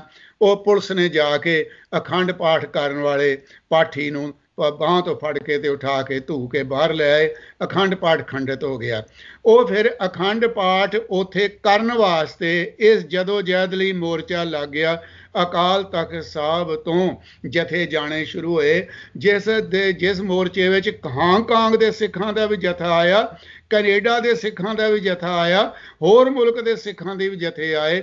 ਉਹ ਸ਼ਾਂਤਮਈ ਦਾ ਪਰਨ ਅਕਾਲ ਤਖਤ ਸਾਹਿਬ ਤੋਂ ਕਰਕੇ ਜਾਂਦੇ ਹੁੰਦੇ ਤੇ ਅੰਗਰੇਜ਼ਾਂ ਨੇ ਐਲਾਨ ਕਰਤਾ ਹੈ ਵੀ ਅਸੀਂ ਜਿਹੜਾ ਵੀ ਆਇਆ ਉੱਥੇ ਅਸੀਂ ਗੋਲੀ ਚਲਾ ਦਿਆਂਗੇ। ਔਰ ਪਹਿਲੇ ਜਥੇ ਤੇ ਗੋਲੀਆਂ ਚੱਲੀਆਂ, ਸਿੰਘ ਵੀ ਸ਼ਹੀਦ ਹੋਏ। ਇੱਕ ਬਲਬੀਰ ਕੌਰ ਨਾਂ ਦੀ ਸਿੰਘਣੀ, ਛੋਟਾ ਜਿਹਾ ਬੱਚਾ ਉਹਨੇ ਆਪਣੀ ਗੋਦ 'ਚ ਲਿਆ ਆਇਆ ਸੀ, ਉਹਨੂੰ ਜਦੋਂ ਗੋਲੀ ਵੱਜੀ ਆ ਤੇ ਬੱਚੇ ਨੂੰ ਜ਼ਮੀਨ ਤੇ ਰੱਖ ਕੇ ਫਿਰ ਆਪ ਜਥੇ ਦੇ ਨਾਲ ਗਾਂਹ ਤੁਰੀ ਗਈ। ਤੇ ਅਖੀਰੀ ਸਿੱਖਾਂ ਦੀ ਸ਼੍ਰੋਮਣੀ ਕਮੇਟੀ ਦੀ, ਸ਼੍ਰੋਮਣੀ ਅਕਾਲੀ ਦਲ ਦੀ ਜਿੱਤ ਹੋਈ ਔਰ ਇਹਨਾਂ ਨੇ ਉੱਥੇ ਦੁਬਾਰਾ 101 ਅਖੰਡ ਪਾਠ ਕਰਕੇ ਤੇ ਉੱਥੇ ਭੋਗ ਪਾਏ ਤੇ ਦੀਵਾਨ ਲਗਾਏ ਤੇ ਨਾਭਾ ਦਿਨ ਮਨਾਇਆ। ਹੁਣ ਵਿਚਾਰ ਵਿੱਚੋਂ ਇਹ ਆ ਸਕਦੀ ਹੈ ਕਿ ਭਾਈ ਵੀ ਗੱਲ ਤਾਂ ਸ਼ੁਰੂ ਚੱਲੀ ਸੀ ਵੀ ਨਾਭੇ ਨੂੰ ਰਾਜ ਭਾਗ ਮੁੜ ਦਿਵਾਉਣਾ ਤੇ ਉਹ ਤਾਂ ਗੱਲ ਵਿੱਚ ਹੀ ਰਹਿ ਗਈ। ਤੇ ਉਹ ਫਿਰ ਕਾਨੂੰਨ ਦੀਆਂ ਗੱਲਾਂ, ਲੰਮੀਆਂ ਗੱਲਾਂ, ਇੱਕ ਫਤਿਹ ਹੋ ਗਈ, ਕੁਝ ਗੱਲ ਪੈ ਜਾਂਦੀ ਹੈ ਜੀ ਵਿੱਚੋਂ ਇਹ ਵੀ ਗੱਲ ਵੀ ਇਹ ਅਕਾਲੀ ਦਲ ਸ਼੍ਰੋਮਣੀ ਕਮੇਟੀ ਧਾਰਮਿਕ ਮਸਲਿਆਂ ਵਾਸਤੇ ਹੈ, ਇਹ ਰਾਜੇ ਦਾ ਹਟਾਉਣਾ ਬਹਾਉਣਾ ਇਹ ਪੋਲੀਟੀਕਲ ਮਸਲਾ ਆ, ਇਹਦੇ ਵਿੱਚ ਨਹੀਂ ਦਖਲ ਦੇਣਾ ਚਾਹੀਦਾ। ਨਾਲੇ ਉਹਨੇ ਆਪਣੀ ਹੱਥੀਂ ਦਸਤਖਤ ਕਰਕੇ ਦਸਤਬਰਦਾਰ ਹੋਇਆ ਸੀ। ਸੋ ਇਹ ਚਲੋ ਇਹ ਆਪਾਂ ਦੋ ਅਤ ਬਰੀਫ ਦੇ ਵਿੱਚ ਦੋ ਘਟਨਾਵਾਂ ਦੀ ਗੱਲ ਕੀਤੀ ਹੈ। ਤੇ ਬਹੁਤ ਸਾਰੇ ਲੋਕਾਂ ਨੇ ਅਕਾਲੀ ਮੂਵਮੈਂਟ ਬਾਰੇ, ਬੱਬਰ ਅਕਾਲੀ, ਗੁਰਦੁਆਰਾ ਸੁਧਾਰ ਲਹਿਰ, ਤੁਸੀਂ ਇਉਂ ਸਮਝ ਲਓ ਵੀ ਮਾਸਟਰ ਤਾਰਾ ਸਿੰਘ ਜਿਹੜਾ ਵਿੱਚ ਸ਼ਾਮਲ ਰਿਹਾ, ਉਹਨੇ ਵੀ ਬੜਾ ਲਿਖਿਆ। ਅਕਾਲ ਤਖਤ ਦੇ ਜਥੇਦਾਰ ਗਿਆਨੀ ਪ੍ਰਤਾਪ ਸਿੰਘ, ਕਮਿਊਨਿਸਟ ਬਣ ਚੁੱਕੇ ਲੀਡਰ ਬਾਅਦ ਦੇ ਵਿੱਚ ਸੋਹਣ ਸਿੰਘ ਜੋਸ਼, ਡਾਕਟਰ ਮਹਿੰਦਰ ਸਿੰਘ, ਕਿੰਨੇ ਸੋਹਣ ਸਿੰਘ ਜੋਸ਼ ਨੇ ਗਿਣਤੀ ਕਰਕੇ ਦੱਸਿਆ ਕਿ 500 ਸਿੱਖ ਜਿਹੜੇ ਆ ਇਸ 5 ਸਾਲਾਂ ਦੀ ਮੂਵਮੈਂਟ ਦੇ ਵਿੱਚ ਸ਼ਹੀਦ ਹੋਏ ਨੇ। ਮੈਂ ਇਹ ਕਹਿਣਾ ਚਾਹ ਰਿਹਾ ਸੀ ਕਿ ਜਦੋਂ ਤੁਸੀਂ ਇਹ ਸ਼ਹਾਦਤ ਬਾਰੇ ਤੁਸੀਂ ਜੈਤੋ ਵਾਲੀ ਦੱਸ ਰਹੇ ਸੀ ਤੇ ਮੈਨੂੰ ਇਹ ਲੱਗਦਾ ਕਿ ਸੁਣਨ ਵਾਲਿਆਂ ਦੀਆਂ ਅੱਖਾਂ ਵੀ ਨਮ ਹੋ ਜਾਣਗੀਆਂ। ਤੇ ਇਹ ਇਹੋ ਜਿਹੀਆਂ ਜਿਹੜੀਆਂ ਕੁਰਬਾਨੀਆਂ ਹੈਗੀਆਂ ਵਾ ਇਹ ਸਾਹਮਣੇ ਸਮੇਂ ਤੇ ਆਈਆਂ, ਪਰ ਅੱਜ ਦੀ ਡੇਟ ਦੇ ਵਿੱਚ ਮੈਨੂੰ ਲੱਗਦਾ ਕਿ ਬਹੁਤ ਜ਼ਰੂਰੀ ਹੈਗੀਆਂ, ਸਾਡੇ ਬੱਚਿਆਂ ਨੂੰ ਪਤਾ ਚੱਲੇ। ਜੁਝਾਰੂ ਮੂਵਮੈਂਟ ਦੇ ਵਿੱਚ ਵੀ ਨੌਜਵਾਨਾਂ ਨੇ ਬਹੁਤ ਭਾਰੀ ਕੁਰਬਾਨੀਆਂ ਕੀਤੀਆਂ। ਇਹ ਤੇ ਜਦੋਂ ਮੌਕਾ ਆਉਂਦਾ ਹੈ ਉਦੋਂ ਹੀ ਗੁਰੂ ਕਲਗੀਧਰ ਦੇ ਸਿੰਘ ਇਸ ਤਰ੍ਹਾਂ ਹੀ ਕੁਰਬਾਨੀਆਂ ਕਰਦੇ ਆ। ਤੇ ਕੱਲੀਆਂ 500 ਸ਼ਹੀਦੀਆਂ ਹੀ ਨਹੀਂ, ਕਿੰਨੇ ਪੁਲਿਸ ਥਾਣਿਆਂ ਦੇ ਵਿੱਚ ਟਾਰਚਰ ਹੋਏ ਉਦੋਂ, ਕਿੰਨਿਆਂ ਦੀਆਂ ਜ਼ਮਾਨਤਾਂ ਜ਼ਬਤ ਹੋਈਆਂ, ਕਿੰਨਿਆਂ ਦਾ ਜਗੀਰਾਂ ਜ਼ਬਤ ਹੋਈਆਂ, ਕਿੰਨਿਆਂ ਦੀਆਂ ਪੈਨਸ਼ਨਾਂ ਜ਼ਬਤ ਹੋਈਆਂ, ਕਿੰਨੇ ਲੋਕੀ ਸਿੱਖ ਫੌਜਾਂ ਦੇ ਵਿੱਚੋਂ ਤੇ ਕੱਢੇ ਗਏ, ਕਿੰਨੇ ਜਲਾਵਤਨ ਹੋਏ, ਕਿੰਨੇ ਬਾਅਦ ਦੇ ਵਿੱਚ ਸਮਝ ਲਓ ਕਿ ਅਕਾਲ ਮੂਵਮੈਂਟ ਦੇ ਵਿੱਚ ਆਜ਼ਾਦੀ ਸ਼ਾਮਲ ਹੋ ਕੇ ਫਾਂਸੀ ਚੜ੍ਹੇ। ਦੇਸ਼ ਨੂੰ ਆਜ਼ਾਦ ਕਰਾਉਣ ਵਿੱਚ ਤਕਰੀਬਨ 90% ਕੁਰਬਾਨੀਆਂ ਜਿਹੜੀਆਂ ਉਹ ਸਿੱਖਾਂ ਨੇ ਕੀਤੀਆਂ ਆ। ਬਿਲਕੁਲ ਸਹੀ। ਮੇਰਾ ਇੱਕ ਕੁਐਸਚਨ ਹੈਗਾ ਤੁਹਾਡੇ ਕੋਲ, ਜਿਹੜਾ ਇਹ ਹੈਗਾ ਸੀਗਾ ਕਾਲੇ ਰੰਗ ਦੀਆਂ ਪੱਗਾਂ ਬੰਨੀਆਂ ਤੇ ਕਾਲੀਆਂ ਚੁੰਨੀਆਂ ਲੈ ਕੇ, ਇਹਦੇ ਮਗਰ ਵੀ ਇੱਕ ਸਟੋਰੀ ਸੀ ਕਿ ਜਦੋਂ ਇਹ ਜਥੇ ਜਾਂਦੇ ਸਨ ਤੇ ਇਹ ਇੱਕ ਤਰ੍ਹਾਂ ਦਾ ਕਫਨ ਆਪਣੇ ਲੈ ਕੇ ਜਾਂਦੇ ਸਨ ਕਿ ਇਹਨਾਂ ਦੀ ਮੁੜਨ ਦੀ ਕੋਈ ਗਰੰਟੀ ਨਹੀਂ ਸੀ, ਵੀ ਇਹ ਸ਼ਹਾਦਤ ਲਈ ਹੀ ਜਾਂਦੇ ਸਨ। ਕਿਉਂਕਿ ਸਰਕਾਰ ਵੱਲੋਂ ਹੁਕਮ ਸੀ ਵੀ ਗੋਲੀ ਚੱਲੂਗੀ, ਔਰ ਪਹਿਲੇ ਜਥੇ ਤੇ ਗੋਲੀ ਚੱਲੀ ਵੀ ਆ। ਇਸ ਤੋਂ ਪਹਿਲਾਂ ਗੁਰੂ ਕੇ ਬਾਗ ਦੇ ਵਿੱਚ ਡਾਂਗਾ ਮਾਰੀਆਂ ਜਿਹਨੇ ਕੁੱਟਿਆ ਜਾਂਦਾ ਸੀ ਬੀਟੀ ਦੀ ਅਗਵਾਈ ਹੇਠਾਂ, ਮਤਲਬ ਪਠਾਨ ਪੁਲਿਸੀਏ, ਆਪਣਾ ਉਹਨੂੰ ਕਹਿੰਦੇ ਨੇਪਾਲੀ ਪੁਲਿਸੀਏ, ਗੋਰਖੇ, ਇਹਨਾਂ ਰਾਹੀਂ ਸਿੱਖਾਂ ਦੇ ਬਹੁਤ ਭਾਰੀ, ਕਿ ਮਤਲਬ ਇਹ 5 ਸਾਲ ਸਮਝ ਲਓ ਵੀ ਇਹ ਕਹਿਰ ਦਾ ਹੀ ਸਮਾਂ ਸੀ।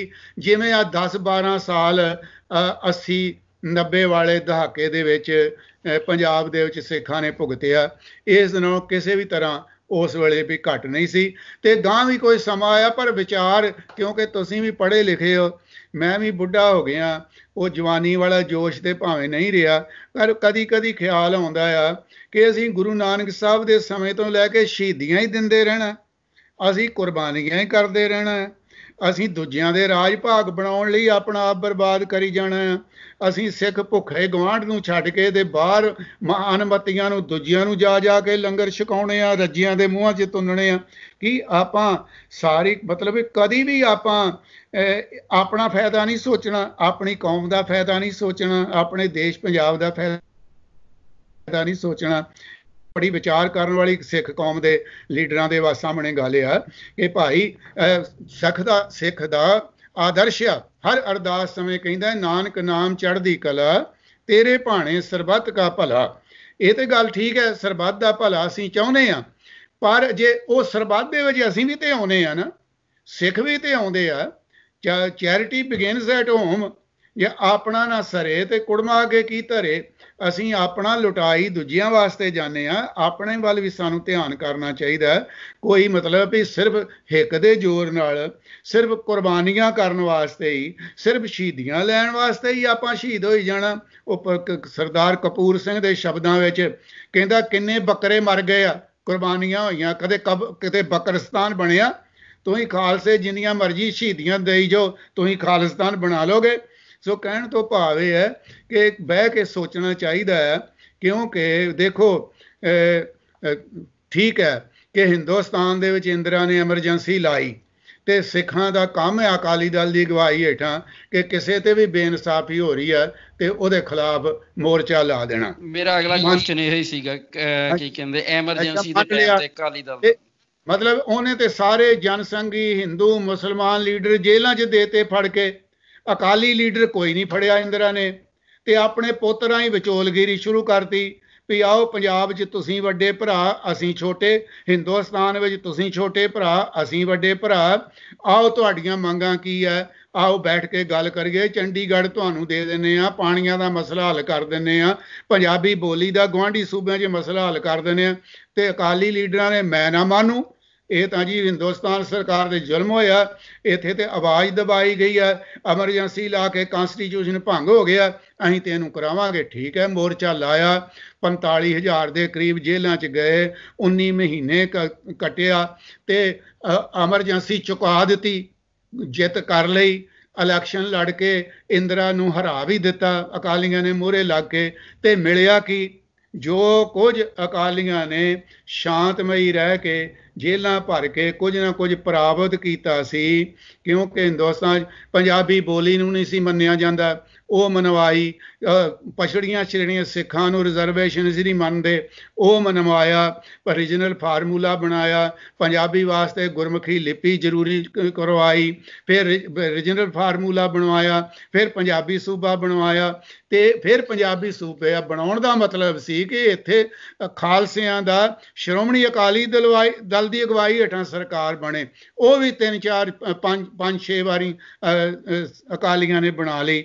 ਪਰ ਅਸਲੀ ਗੱਲ ਕਿ ਧਰਮ ਦਾ, ਗੁਰੂ ਕਲਗੀਧਰ ਪਾਤਸ਼ਾਹ ਦੇ ਨਾਲ ਯਾਹੀ ਕਾਜ ਧਰਾ ਹਮ ਜਨਮੰ, ਸਮਝ ਲਿਓ ਸਾਧੂ ਸਭ ਮਨਮੰਗ, ਧਰਮ ਚਲਾਵਨ ਸੰਤ ਉਬਾਰਨ, ਦੁਸ਼ਟ ਸਭਨ ਕੋ ਮੂਲ ਉਪਾਰਨ, ਜੋ ਕਲਗੀਧਰ ਪਾਤਸ਼ਾਹ ਦਾ ਨਿਸ਼ਾਨਾ ਆ। ਉਹਦੇ ਵਿੱਚ ਅਸੀਂ ਸਿੱਖ ਧਰਮ ਦੀ ਬਿਹਤਰੀ ਲਈ ਕੁਝ ਵੀ ਚੰਗਾ ਤੇ ਚੰਗੇਰਾ ਕਰਨ ਦੇ ਵਿੱਚ ਵਿਜ਼ੀਬਲੀ ਅਸੀਂ ਅਕਾਲੀ ਦਲ ਦੀ ਅਗਵਾਈ ਹੇਠਾਂ ਕਾਮਯਾਬ ਨਹੀਂ ਹੋਏ। ਇਹ ਅਕਾਲੀ ਮੌਜੂਦਾ ਲੀਡਰਸ਼ਿਪ ਨੂੰ ਇਸ ਪਾਸੇ ਧਿਆਨ ਦੇਣ ਦੀ ਲੋੜ ਹੈ। ਹਾਂਜੀ, ਜਿਹੜਾ 1966 ਦੇ ਵਿੱਚ ਪੰਜਾਬੀ ਸੂਬਾ ਬਣਿਆ, ਉਹਦੇ ਨਾਲ ਅਕਾਲੀ ਦਲ ਹੀ ਨਹੀਂ ਸਿਰਫ ਪੂਰੇ ਸਿੱਖਾਂ ਦੇ ਵਿੱਚ ਇੱਕ ਰੋਸ ਪੈਦਾ ਹੋ ਗਿਆ, ਇਹ ਕਹਿ ਸਕਦੇ ਹਾਂ ਕਿ ਜਦੋਂ ਪੰਜਾਬੀ ਸੂਬਾ ਹਿਮਾਚਲ ਨੂੰ ਵੱਖਰਾ ਕਰ ਦਿੱਤਾ ਗਿਆ, ਹੋਰ ਜਿਹੜੀਆਂ ਜਗ੍ਹਾ ਹੈਗੀਆਂ ਉਹਨਾਂ ਨੂੰ ਵੱਖਰਾ ਕਰ ਦਿੱਤਾ ਗਿਆ, ਉਹਦੇ ਬਾਰੇ ਥੋੜਾ ਜਿਹਾ ਦੱਸੋ ਵੀ ਉਸ ਟਾਈਮ ਤੇ ਕੀ ਸਥਿਤੀ ਸੀ ਕਿ ਜਦੋਂ ਦੇਸ਼ ਦੀ ਆਜ਼ਾਦੀ ਦੇ ਵਿੱਚ ਇੰਨਾ ਵੱਡਾ ਯੋਗਦਾਨ ਪਾਇਆ ਹੋਵੇ ਤੇ ਉਸ ਟਾਈਮ ਤੇ ਗੱਲਾਂ ਕੀਤੀਆਂ ਹੋਣ ਕਿ ਪੰਜਾਬੀ ਸੂਬੇ, ਮਗਰ 1966 ਦੇ ਵਿੱਚ ਇੰਦਰਾ ਗਾਂਧੀ ਨੇ ਇੱਕ ਬੜੀ ਵੱਡੀ ਚਾਲ ਚੱਲ ਕੇ ਤੇ ਪੰਜਾਬੀ ਸੂਬਾ ਇੱਕ ਛੋਟਾ ਜਿਹਾ ਦੇਸ਼ ਦਾ, ਖਾਸ ਕਰਕੇ ਚੰਡੀਗੜ੍ਹ ਵੀ ਰਾਜਧਾਨੀ ਨਾ ਦਿੱਤੀ ਹੋਵੇ। ਇਹ ਗੱਲ ਤੁਹਾਡੀ ਸਹੀ ਆ, ਬਿਲਕੁਲ ਸਹੀ ਵੀ ਨਹੀਂ, ਪਰ ਓਵਰਵੈਲਮਿੰਗ ਮੈਜੋਰਟੀ ਖਾਸ ਕਰਕੇ ਪੰਜਾਬੋਂ ਬਾਹਰਲੇ ਸਿੱਖ ਇਹੋ ਹੀ ਵਿਚਾਰ ਰੱਖਦੇ ਨੇ ਜੋ ਤੁਹਾਡੇ ਵਿਚਾਰ ਆ। ਪਰ ਗੱਲ ਤਾਂ ਇਹ ਸੀ ਸ਼ੁਰੂ ਤੋਂ, ਪਾਕਿਸਤਾਨ ਤੋਂ ਆਜ਼ਾਦੀ ਤੋਂ ਪਹਿਲਾਂ ਵੀ ਸੀ ਭਈ ਸਿੱਖ ਤਾਂ ਕਿਤੇ, ਕਿਉਂਕਿ ਹੁਣ ਹੋ ਰਹੀ ਹੈ ਡੈਮੋਕ੍ਰੇਸੀ, ਤਲਵਾਰ ਦਾ ਜ਼ੋਰ ਨਹੀਂ ਕਿ ਰਣਜੀਤ ਸਿੰਘ ਵੇਲੇ ਅਸੀਂ ਤਲਵਾਰ ਨਾਲ 3 ਤਾਕਤਾਂ ਨਾਲ ਲੜ ਕੇ ਪੰਜਾਬ ਖੋਹ ਲਿਆ ਸੀ। ਦਰਾ ਖੈਬਰ ਤੋਂ ਲੈ ਕੇ ਜਮਨਾ ਦਰਿਆ ਤੱਕ, ਚੀਨ ਤੋਂ ਬਾਰਡਰ ਤੋਂ ਲੈ ਕੇ ਆਪਣਾ ਸਿੰਧ ਤੱਕ, ਇਹ ਤਲਵਾਰ ਦੇ ਜ਼ੋਰ ਨਾਲ ਅਸੀਂ ਅਫਗਾਨਿਸਤਾਨ ਪਠਾਣਾ ਤੋਂ ਤੇ ਆਪਣਾ ਦੱਖਣ ਦੇ ਮਰਾਠਿਆਂ ਤੋਂ ਤੇ ਦਿੱਲੀ ਦੇ ਮੁਗਲਾਂ ਤੋਂ 3 ਤਾਕਤਾਂ ਨਾਲ ਲੜ ਕੇ ਅਸੀਂ 13% ਆਬਾਦੀ ਹੋਣ ਦੇ ਬਾਵਜੂਦ ਓਵਰਵੈਲਮਿੰਗ ਮੈਜੋਰਟੀ ਮੁਸਲਮਾਨਾਂ ਦੀ ਸੀ ਇਸ ਏਰੀਏ ਦੇ ਵਿੱਚ, ਤੇ ਫਿਰ ਅਸੀਂ ਰਾਜ ਭਾਗ ਬਣੇ। ਹੁਣ ਗੱਲ ਸੀ ਵੀ ਇੱਕ ਬੰਦਾ ਤੇ ਇੱਕ ਵੋਟ, ਵੋਟਾਂ ਦੇ ਰਾਜ ਦੇ ਵਿੱਚ, ਤੇ ਰਾਜ ਉਹਦਾ ਹੋਣਾ ਸੀ ਜਿਹਦੀਆਂ ਜਿਹੜੇ ਧਰਮ ਦੀਆਂ, ਜਿਹੜੇ ਭਾਈਚਾਰੇ ਦੀਆਂ ਵੋਟਾਂ ਨੇ। ਹੁਣ ਸਿੱਖ ਪੰਜਾਬ ਦੇ ਵਿੱਚ 13% ਸੀਗੇ, 13% ਨੂੰ ਕਿੱਥੋਂ ਰਾਜ ਭਾਗ ਮਿਲ ਜਾਂਦਾ? ਫਿਰ ਕਦੀ ਇਹੋ ਜੀ ਇਲਾਕੇ ਜੇਲ੍ਹ ਤੋਂ ਲੈ ਕੇ ਸਤਲੁਜ ਤੋਂ ਲੈ ਕੇ ਜੇਲ੍ਹ ਤੱਕ ਦਾ ਇੱਕ ਆਜ਼ਾਦ ਪੰਜਾਬ ਦਾ ਸੂਬਾ ਬਣਾ ਦਿਓ, ਜਿਹਦੇ ਵਿੱਚ ਅੰਮ੍ਰਿਤਸਰ ਤੇ ਨਨਕਾਣਾ ਸਾਹਿਬ ਆ ਜਾਣ, ਤੇ ਜਿਹਦੇ ਵਿੱਚ 40% ਹਿੰਦੂ, 40% ਮੁਸਲਮਾਨ, 20% ਸਿੱਖ ਹੋਣਗੇ। ਸਿੱਖਾਂ ਦੀ ਮਰਜ਼ੀ ਤੋਂ ਬਿਨਾਂ ਕੋਈ ਕਾਨੂੰਨ ਨਹੀਂ ਬਣ ਸਕੂਗਾ। ਇਹੋ ਜਿਹੀਆਂ ਚਾਲਾਂ ਕਰਦੇ ਕਰਦੇ ਫਿਰ ਅਖੀਰੀ ਜਦੋਂ ਹਿੰਦੁਸਤਾਨ ਸੋ ਕਾਲਡ ਆਜ਼ਾਦ ਹੋ ਗਿਆ ਤੇ ਸਿੱਖਾਂ ਨੇ ਵੇਖਿਆ ਵੀ ਸਿੱਖਾਂ ਨੂੰ ਸਿੱਖ ਵੋਟ ਪਾਉਂਦੇ ਸੀ, ਹਿੰਦੂਆਂ ਨੂੰ ਹਿੰਦੂ, ਮੁਸਲਮਾਨਾਂ ਨੂੰ ਮੁਸਲਮਾਨ। ਉਸ ਅੰਗਰੇਜ਼ਾਂ ਦੀ ਸੈਟਅਪ ਵੇਲੇ ਤੇ ਅਸੀਂ ਪੰਜਾਬ ਦੇ ਵਿੱਚ ਤੀਜੀ ਤਾਕਤ ਮੰਨੇ ਜਾਂਦੇ ਸੀ। ਜਦੋਂ ਸਰਕਾਰ ਬਣਦੀ ਸੀ, ਮੁਸਲਮਾਨ ਪ੍ਰੀਮੀਅਰ, ਚੀਫ ਮਿਨਿਸਟਰ ਮੁਸਲਮਾਨ, ਵਿੱਚ ਹਿੰਦੂ ਵੀ ਵਜ਼ੀਰ ਤੇ ਵਿੱਚ ਸਿੱਖ ਵੀ ਵਜ਼ੀਰ। ਤੇ ਹੁਣ ਤਾਂ ਅਸੀਂ ਹਿੰਦੂਆਂ ਦੇ ਰਹਿਮੋ ਕਰਮ ਤੇ ਹੋ ਗਏ। ਜਿਹੜਾ ਸਿੱਖਾਂ ਦੇ ਹਿੱਤਾਂ ਦੇ ਖਿਲਾਫ ਬਿਆਨ ਦਊ, ਖਿਲਾਫ ਕੰਮ ਕਰੂਗਾ, ਉਹਦੇ ਤੇ ਕਾਂਗਰਸ ਵਾਲੇ ਖੁਸ਼ ਹੋਣਗੇ, ਉਹਨੂੰ ਰਾਜ ਭਾਗ ਦੇ ਵਿੱਚ ਤਾਕਤ ਦਾ ਟੁਕੜਾ ਪਾਉਣਗੇ। ਹੁਣ ਉਹ ਏਰੀਆ ਕਾਰਵ ਕੀਤਾ ਜਾਵੇ ਜਿਹਦੇ ਸਾਡੇ ਨਾਲ ਜ਼ਬਾਨੀ ਇਕਰਾਰ ਵੀ ਕੀਤੇ ਜਾਂਦੇ ਰਹੇ ਆ। 1929 ਵਿੱਚ 1934 ਵਿੱਚ 1946 ਦੇ ਵਿੱਚ ਨਹਿਰੂ ਨੇ ਵੀ ਕਿਹਾ ਵੀ ਉੱਤਰੀ ਹਿੰਦੁਸਤਾਨ ਦੇ ਵਿੱਚ ਜੇ ਕੁਝ ਇਹੋ ਜਿਹਾ ਇਲਾਕਾ ਬਣਾ ਦਿੱਤਾ ਜਾਵੇ ਜਿਹਦੇ ਵਿੱਚ ਸਿੱਖ ਵੀ ਆਜ਼ਾਦੀ ਦਾ ਮਾਣ ਮਹਿਸੂਸ ਕਰ ਸਕਣ ਤੇ ਸਾਨੂੰ ਕੋਈ ਇਤਰਾਜ਼ ਨਹੀਂ। ਤੇ ਉਹ ਇਲਾਕਾ ਲੈਣ ਲਈ ਫਿਰ ਗਾਂਹ ਸਮੇਂ ਮੁਕਰਦੇ ਰਹੇ।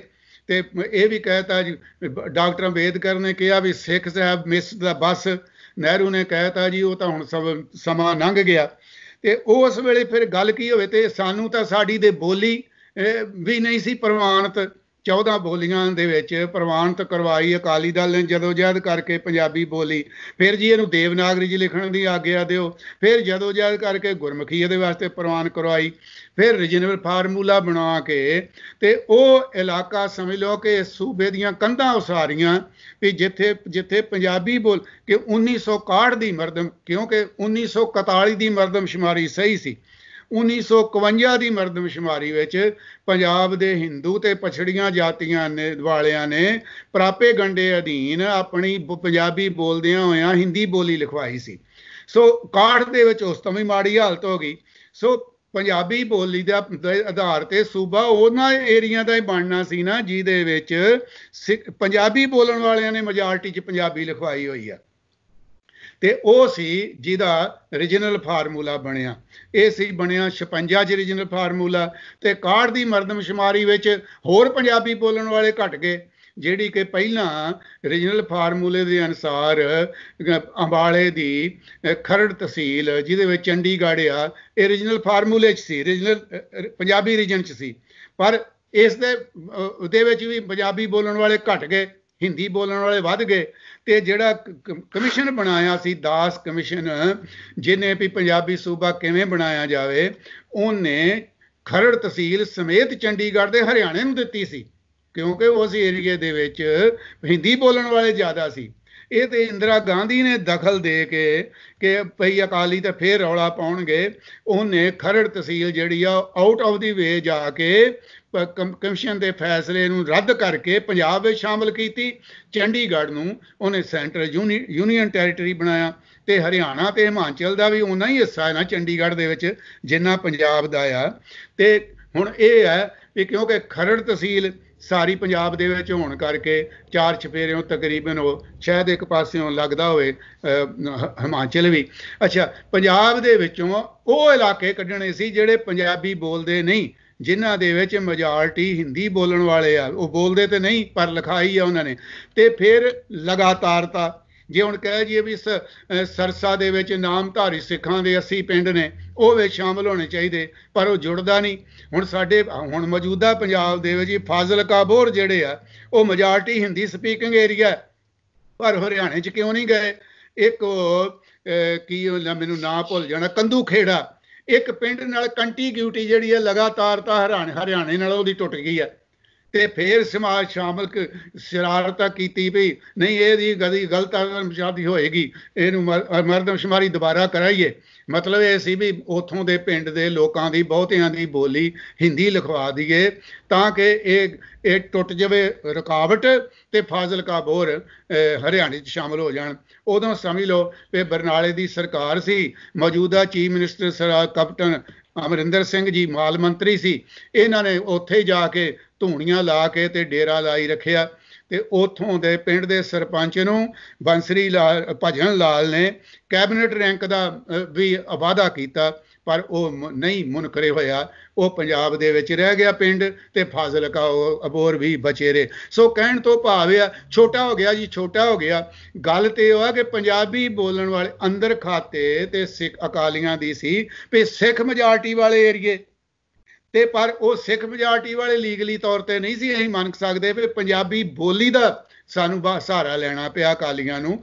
ਤੇ ਪੰਜਾਬੀ ਜਿੱਥੇ ਮੈਜੋਰਟੀ 'ਚ ਤਹਿਸੀਲ ਦੇ ਵਿੱਚ ਪੰਜਾਬੀ ਬੋਲਣ ਵਾਲੇ ਸੀ ਉਹਦਾ ਸੂਬਾ ਬਣ ਗਿਆ। ਸਗੋਂ ਨਾਨ ਪੰਜਾਬੀ ਬੋਲਣ ਵਾਲੇ ਜਿਹੜੇ ਆ ਉਹ ਖਰੜ ਤਹਿਸੀਲ ਜਿਹੜੀ ਹੈ ਉਹ ਪੰਜਾਬ ਦੇ ਵਿੱਚ ਜੋੜੀ ਗਈ ਆ। ਤੇ ਹੁਣ ਅਸੀਂ ਮਤਲਬ ਤੁਹਾਡਾ ਕਹਿਣ ਤੋਂ ਹੈਗਾ ਕਿ ਜਿਹੜਾ ਇਹ ਫੈਸਲਾ ਹੋਇਆ ਸੀ, ਜੋ ਪੰਜਾਬ ਨੂੰ ਅੱਜ ਜਗ੍ਹਾ ਮਿਲੀਆਂ ਜਾਂ ਜਿਹੜੇ ਸ਼ਹਿਰ ਉਹਦੇ ਨਾਲ ਹੈਗੇ ਨੇ, ਜਿੰਨਾ ਪੰਜਾਬ ਅੱਜ ਹੈਗਾ, ਉਹ ਤੁਹਾਡੇ ਮੁਤਾਬਕ ਠੀਕ ਹੈਗਾ? ਜੇ ਸਿੱਖ ਮੈਜੋਰਟੀ ਵਾਲਾ ਤੁਸੀਂ ਬਣਾਉਣਾ ਚਾਹੁੰਦੇ ਹੋ ਤੇ ਸਿੱਖ ਮੈਜੋਰਟੀ ਵਾਲਾ ਤੇ ਅਕਾਲੀ ਚਾਹੁੰਦੇ ਸੀਗੇ। ਮੈਨੂੰ ਯਾਦ ਹੈ ਬੜੀ ਚੰਗੀ ਤਰ੍ਹਾਂ ਵੀ ਜਦੋਂ ਸੰਤ ਫਤਿਹ ਸਿੰਘ ਹੋਰੀ ਕਹਿੰਦੇ ਹੁੰਦੇ ਸੀਗੇ ਵੀ ਸਾਨੂੰ ਸਿੱਖੀ ਨਾਲ ਕੋਈ ਵਾਸਤਾ ਨਹੀਂ, ਇਹ ਬਸ ਕਹਿਣ ਦੀ ਗੱਲ ਸੀ, ਸਾਨੂੰ ਤਾਂ ਲੀਕ ਵਾ ਦਿਓ ਕਿ ਇਸ ਇਲਾਕੇ 'ਚ ਬੋਲਣ ਵਾਲੇ ਲੋਕਾਂ ਦੀ ਬੋਲੀ ਪੰਜਾਬੀ ਹੈ ਤੇ ਉਹ ਗੁਰਮੁਖੀ ਅੱਖਰ ਪੜ੍ਹਦੇ ਆ, ਭਾਵੇਂ ਉਹਦੇ 'ਚ ਹਿੰਦੂਆਂ ਦੀ ਮੈਜੋਰਟੀ ਹੈ ਭਾਵੇਂ ਕਿਸੇ ਦੀ। ਤੇ ਮਾਸਟਰ ਤਾਰਾ ਸਿੰਘ ਦੀ ਪਾਰਟ ਗਰੁੱਪ ਨੇ ਰੌਲਾ ਪਾਇਆ ਸੀ ਕਿ ਅਸੀਂ ਰੀਜਨਲ ਫਾਰਮੂਲੇ ਦੇ ਨਾਂ ਤੇ ਜਿਹੜੀਆਂ ਕੰਧਾਂ ਉਸਾਰੀਆਂ ਪੰਜਾਬੀ ਸੂਬਾ ਬਣਾਉਣ ਲਈ, ਇਹ ਸਾਧ ਹਿੰਦੂਆਂ ਦੇ ਟੇਟੇ ਚੜ੍ਹ ਕੇ ਉਹ ਕੰਧਾਂ ਵੀ ਢਾਹ ਦੇਣ ਲੱਗਾ। ਮਤਲਬ ਵੀ ਹੋਰ ਹਿੰਦੀ ਸਪੀਕਿੰਗ ਵਾਲੇ ਹਿੰਦੂ ਮੈਜੋਰਟੀ ਵਾਲੇ ਇਲਾਕੇ ਵੀ ਨਾ ਵਿੱਚ ਕਿਤੇ ਸ਼ਾਮਲ ਹੋ ਜਾਣ। ਹਾਂ, ਉਹ ਸਮਝ ਲਓ ਵੀ ਜਿਹੜੀ ਆਨੰਦਪੁਰ ਤੇ ਆਪਣਾ ਕੀ ਇਹਦਾ ਨਾਂ ਆ ਖਰੜ ਤਹਿਸੀਲ, ਇਹ ਗੜ੍ਹ ਸ਼ੰਕਰ ਤਹਿਸੀਲ, ਇਹ ਵੀ ਸਾਰੇ ਉਹ ਹਿਮਾਚਲ 'ਚ ਤੇ ਉਹ ਹਰਿਆਣੇ 'ਚ ਜਾਂਦੇ ਸੀ। ਇਹ ਇੰਦਰਾ ਗਾਂਧੀ ਨੇ ਦਖਲ ਦੇ ਕੇ ਇਹਨਾਂ ਨੂੰ ਪੰਜਾਬ ਦੇ ਵਿੱਚ ਸ਼ਾਮਲ ਕੀਤਾ ਹੈ। ਬਹੁਤ ਅੱਛਾ ਕੀਤਾ ਤੁਸੀਂ ਇਹ ਦੱਸ ਕੇ ਸਾਨੂੰ ਕਿ ਥੋੜਾ ਜਿਹਾ ਕੁਝ ਇਹ ਕਲੀਅਰ ਕੀਤਾ ਹੈ ਕਿ ਜਿਹੜੀਆਂ ਸੋਚ ਕੁਝ ਲੋਕਾਂ ਦੀ ਏਦਾਂ ਹੈਗੀ ਆ ਜਿਹਦੇ ਵਿੱਚ ਅਸੀਂ ਵੀ ਆਨੇ ਆ। ਹੁਣ ਅਕਾਲੀਆਂ ਨੇ ਲੜ ਕੇ ਸਿੱਖ ਮੈਜੋਰਟੀ ਵਾਲਾ ਸੂਬਾ ਤੇ ਬਣਾ ਲਿਆ। ਹੁਣ ਉੱਥੋਂ ਦੇ ਸਿੱਖਾਂ ਨੇ ਸੋਚਣਾ ਕਿ ਉਹਨਾਂ ਨੂੰ ਕਿਹੜੀ ਪਾਰਟੀ ਦੀ ਸਰਕਾਰ ਚਾਹੀਦੀ ਆ, ਕਿਹੜਾ MLA ਚਾਹੀਦਾ ਹਲਕੇ ਲਈ, ਉਹ ਹੁਣ ਉਹਨਾਂ ਦੀ ਮਰਜ਼ੀ ਤੇ ਆ। ਹੁਣ ਅਕਾਲੀ ਸਾਰਿਆਂ ਨੂੰ ਬੰਨ੍ਹ ਕੇ ਤਾਂ ਵੋਟ ਪਵਾ ਨਹੀਂ ਸਕਦੇ, ਬਾਕੀ ਵੀ ਸਾਰੀਆਂ ਪਾਰਟੀਆਂ ਜਿਵੇਂ ਹੁਣ ਦੇਖੋ ਬੜੀ ਬੁਰੀ ਤਰ੍ਹਾਂ ਅਕਾਲੀ ਦਲ ਨੂੰ ਹਾਰ ਦਿੱਤੀ ਹੈ। ਮੈਂ ਇਹੋ ਹੀ ਤੁਹਾਡਾ ਕੁਐਸਚਨ ਹੁਣ ਇਹ ਕਰਨਾ ਸੀ ਕਿ 100 ਸਾਲ ਦਾ ਇਤਿਹਾਸ ਜਿਹੜਾ ਹੈਗਾ ਵਾ, ਅੱਜ ਤੋਂ ਕੁਝ ਸਾਲ ਪਿੱਛੇ ਚੱਲ ਜਾਈਏ ਤੇ ਉਹ ਤੇ ਬਹੁਤ ਸੋਹਣਾ ਇਤਿਹਾਸ ਹੈਗਾ। ਸ਼ਹਾਦਤਾਂ ਦੇ ਨਾਲ ਇਹ ਬਣੀ ਹੈ ਪਾਰਟੀ, ਖੂਨ ਦੇ ਨਾਲ ਸਿਰਜੀ ਗਈ ਹੈ। ਮਗਰ ਜੇਕਰ ਤੁਸੀਂ ਅੱਜ ਦੀ ਡੇਟ ਤੇ ਇਸ ਤੇ ਨਜ਼ਰ ਮਾਰਦੇ ਹੋ, ਤੁਸੀਂ ਕਿਸ ਤਰ੍ਹਾਂ ਵੇਖਦੇ ਹੋ? ਤੁਸੀਂ ਕਿਸ ਤਰ੍ਹਾਂ ਇਸ ਨੂੰ ਬਿਆਨ ਕਰੋਗੇ ਵੀ ਇਹ ਪਾਰਟੀ ਕਿੱਥੋਂ ਸੀ ਤੇ ਅੱਜ ਕਿਸ ਜਗ੍ਹਾ ਤੇ ਖੜੀ ਹੈ? ਉਹ ਤੇ ਗੱਲ ਹੈ ਨਹੀਂ ਗੀ, ਪਰ ਬਿਲਕੁਲ ਬੀਜ ਨਾਸ ਨਹੀਂ ਹੁੰਦਾ, ਕਿਉਂਕਿ ਮਿਸਾਲ ਆ ਵੀ ਜਿੱਥੇ ਗੁੜ ਹੋਵੇ ਉੱਥੇ ਮੱਖੀਆਂ ਆ ਜਾਂਦੀਆਂ। ਜਦੋਂ ਹੁਣ 1966 ਦੇ ਪੰਜਾਬੀ ਸੂਬੇ ਤੋਂ ਬਾਅਦ 67 ਦੇ ਵਿੱਚ 9 ਮਾਰਚ 1967 ਨੂੰ ਅਕਾਲੀਆਂ ਦੀ ਅਗਵਾਈ ਹੇਠਾਂ ਸਰਕਾਰ ਬਣ ਗਈ ਤੇ ਉਲਟੀ ਗੰਗ ਵਗਣ ਲੱਗ ਪਈ ਵੀ ਜਦੋਂ ਅਕਾਲੀ ਟਿਕਟ ਤੇ ਜਿੱਤ ਕੇ MLA MP ਕਾਂਗਰਸ ਸ਼ਾਮਲ ਹੁੰਦੇ ਸੀ। ਪਹਿਲਾ ਮੌਕਾ ਸੀ 67 ਦੇ ਵਿੱਚ ਕਿ ਕਾਂਗਰਸ ਟਿਕਟ ਤੇ ਜਿੱਤੇ ਹੋਏ MLA ਅਕਾਲੀ ਦਲ ਵਿੱਚ ਸ਼ਾਮਲ ਹੋਣੇ ਸ਼ੁਰੂ ਹੋਏ। ਸੋ ਇਸ ਲਈ ਜਿਹੜੇ ਤਾਕਤ ਦੇ ਭੁੱਖੇ ਨੇ, ਉਹ ਚਾਹੇ ਕਰਪਟ ਨੇ, ਚਾਹੇ ਬੇਈਮਾਨ ਨੇ, ਚਾਹੇ ਕੁਝ ਆ, ਜਾਂ ਲੋਕਾਂ ਦੀਆਂ ਵੋਟਾਂ ਨਾਲ ਉਹ ਜਿੱਤ ਜਾਂਦੇ ਆ ਤੇ ਉਹ ਆਉਂਦੇ ਹੀ ਆ। ਹੁਣ ਕੇਵਲ ਲੜਨ ਭੜਨ ਵਾਲਿਆਂ ਦੀ, ਜੇਲ੍ਹਾਂ ਭਰਨ ਵਾਲਿਆਂ ਦੀ, ਲੰਗਰ ਦੀਆਂ ਰੋਟੀਆਂ ਖਾਣ ਵਾਲਿਆਂ ਦੀ ਸਰਕਾਰ ਤਾਂ ਇਹ ਰਹੀ ਨਹੀਂ ਗੀ। ਹੁਣ ਤਾਂ ਇਹ ਰਾਜ ਭਾਗ ਵੀ ਕਮਾਉਂਦੀ ਆ, ਕਿੰਨੇ 5-6-7 ਵਾਰੀ ਇਹਨਾਂ ਨੇ ਰਾਜ ਵੀ ਬਣਾਇਆ ਪੰਜਾਬ ਦੇ ਵਿੱਚ। ਤੇ ਉਹ ਸਾਰੀਆਂ ਮਾੜੀਆਂ ਜਿਨ੍ਹਾਂ ਨੂੰ ਕਾਂਗਰਸ ਵੱਲ ਨਹੀਂ ਮੌਕਾ ਮਿਲਿਆ, ਉਹ ਅਕਾਲੀ ਦਲ ਵਿੱਚ ਸ਼ਾਮਲ ਹੋ ਗਏ। ਇੱਕ ਮਖੌਲ ਵੀ ਬਣਿਆ ਸੀ 1967 ਦੇ ਵਿੱਚ, ਪੌਣੇ ਕੁ ਸਾਲ ਬਾਅਦ ਹੀ ਕਾਂਗਰਸ ਦੀ ਮਦਦ ਨਾਲ ਗਿੱਲ ਨੇ ਗਦਾਰੀ ਕਰਕੇ ਇੱਕ ਸਰਕਾਰ ਬਣਾ ਲਈ ਨਾ, ਤੇ ਬਣੇ ਕਹਿੰਦੇ ਵੀ ਅੰਮ੍ਰਿਤਸਰੋਂ ਚੰਡੀਗੜ੍ਹ ਕੰਮ ਕਰਨ ਜਾਣਾ ਹੋਏ ਨਾ ਕਿਸੇ ਨੇ, ਤੇ ਉਹ ਇੱਕ ਪੱਗ ਸਿਰ ਤੇ ਬੰਨ੍ਹਦਾ ਤੇ ਇੱਕ ਪੱਗ ਝੋਲੇ 'ਚ ਰੱਖ ਕੇ ਜਾਂਦਾ। ਵੀ ਉਹ ਕਿਵੇਂ? ਜੇ ਤਾਂ ਤੁਰਨ ਵੇਲੇ ਅਕਾਲੀਆਂ ਦੀ ਸਰਕਾਰ ਤੇ ਨੀਲੀ ਪੱਗ ਸਿਰ ਤੇ ਚਿੱਟੀ ਪੱਗ ਝੋਲੇ 'ਚ, ਤੇ ਜੇ ਚੰਡੀਗੜ੍ਹ ਤਾਈਂ ਪਹੁੰਚਦੇ ਆ ਕਾਂਗਰਸ ਦੀ ਸਰਕਾਰ ਬਣ ਗਈ, ਅਕਾਲੀਆਂ ਦੀ ਟੁੱਟ ਗਈ, ਤਾਂ ਫਿਰ ਸਿਰ ਦੀ ਲਾ ਕੇ ਝੋਲੇ 'ਚ ਤੇ ਝੋਲੇ ਵਾਲੀ ਚਿੱਟੀ ਬੰਨ੍ਹ ਕੇ ਸਿਰ 'ਚ। ਤੇ ਇਹੋ ਜਿਹਾ ਹਾਲ ਸੀ। ਕਹਿੰਦੇ ਦੋ ਜਨਾਨੀਆਂ ਲੜ ਪਈਆਂ ਤੇ ਇੱਕ ਕਹਿੰਦੀ ਤੂੰ ਮਰ ਜਾਏ, ਰੱਬ ਕਰੇ ਤੇਰਾ ਖਸਮ ਮਰ ਜਾਏ, ਤੂੰ ਰੰਡੀ ਹੋ ਜਾਏ। ਉਹ ਅੱਗੋਂ ਆਰਾਮ ਨਾਲ ਕਹਿੰਦੀ ਰੱਬ ਕਰੇ ਤੇਰੇ ਘਰ ਵਾਲਾ ਕਾਲੀ ਹੋ ਜੇ।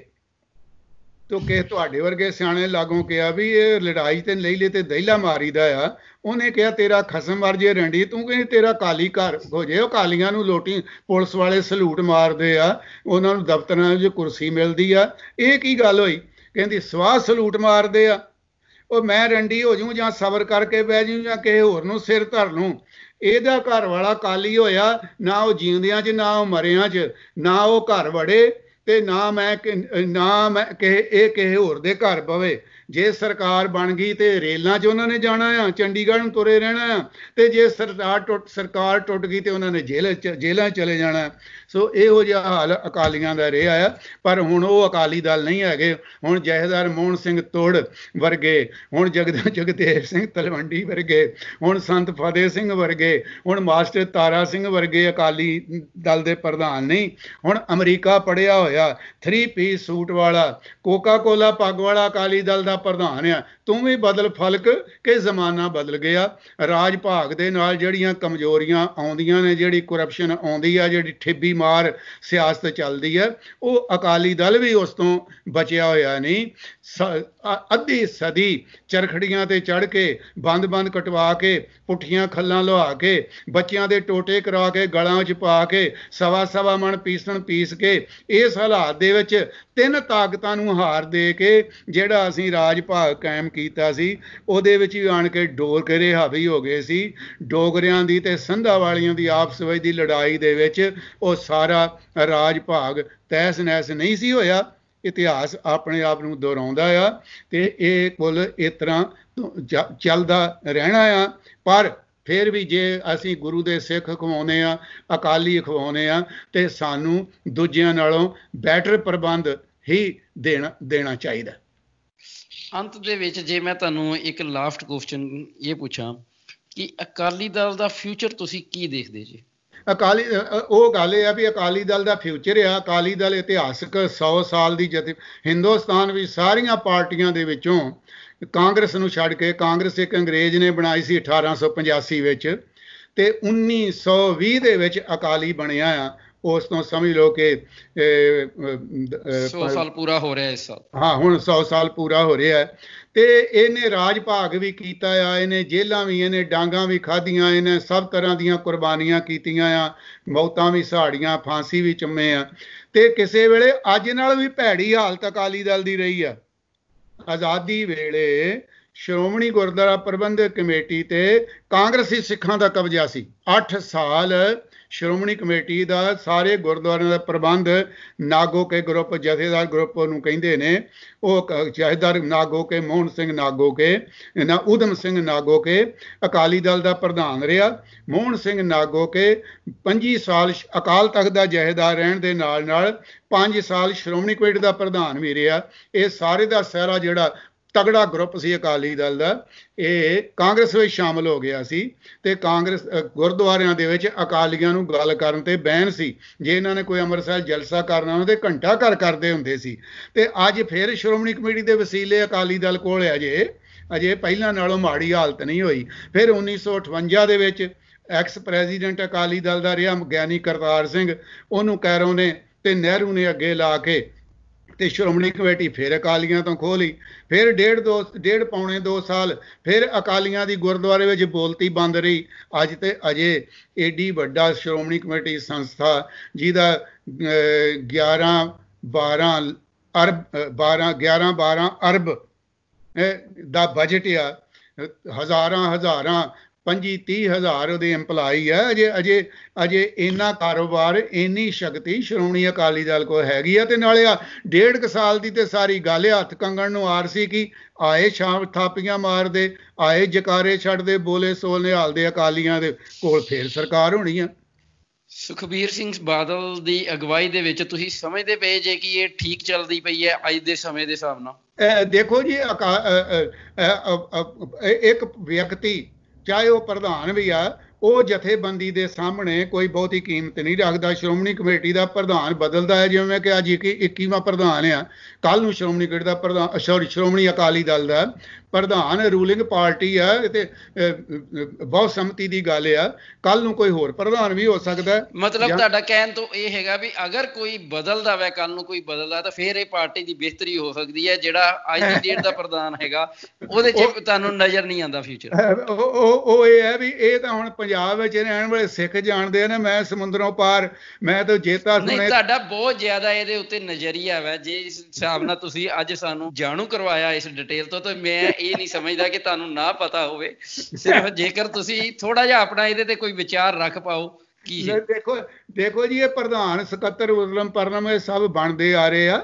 ਦੇਖੋ ਕਿੱਥੇ ਬਾਬਾ ਖੜਕ ਸਿੰਘ ਸੀ, ਕਿੱਥੇ ਸੰਤ ਆਪਣਾ ਤੇਜਾ ਸਿੰਘ ਕਰਪੂਰੀ, ਨਾਗੋ ਬਾਬਾ ਖੜਕ ਸਿੰਘ ਜੀ ਤੇ ਉਹ ਹੋ ਗਏ ਨਾ ਵੀ ਬਾਬਾ ਖੜਕ ਸਿੰਘ ਜੀ ਨੂੰ ਜਦੋਂ ਚਾਬੀਆਂ ਵਾਪਸ ਕੀਤੀਆਂ ਉਹਨਾਂ ਨੇ, ਤੇ ਮਹਾਤਮਾ ਗਾਂਧੀ ਨੇ ਵੀ ਖੁਦ ਇੱਕ ਪੱਤਰ ਲਿਖ ਕੇ ਭੇਜਿਆ ਸੀ ਕਿ ਤੁਸੀਂ ਆਜ਼ਾਦੀ ਤੋਂ ਪਹਿਲੇ ਇੱਕ ਜੰਗ ਜਿੱਤ ਚੁੱਕੇ ਹੋ।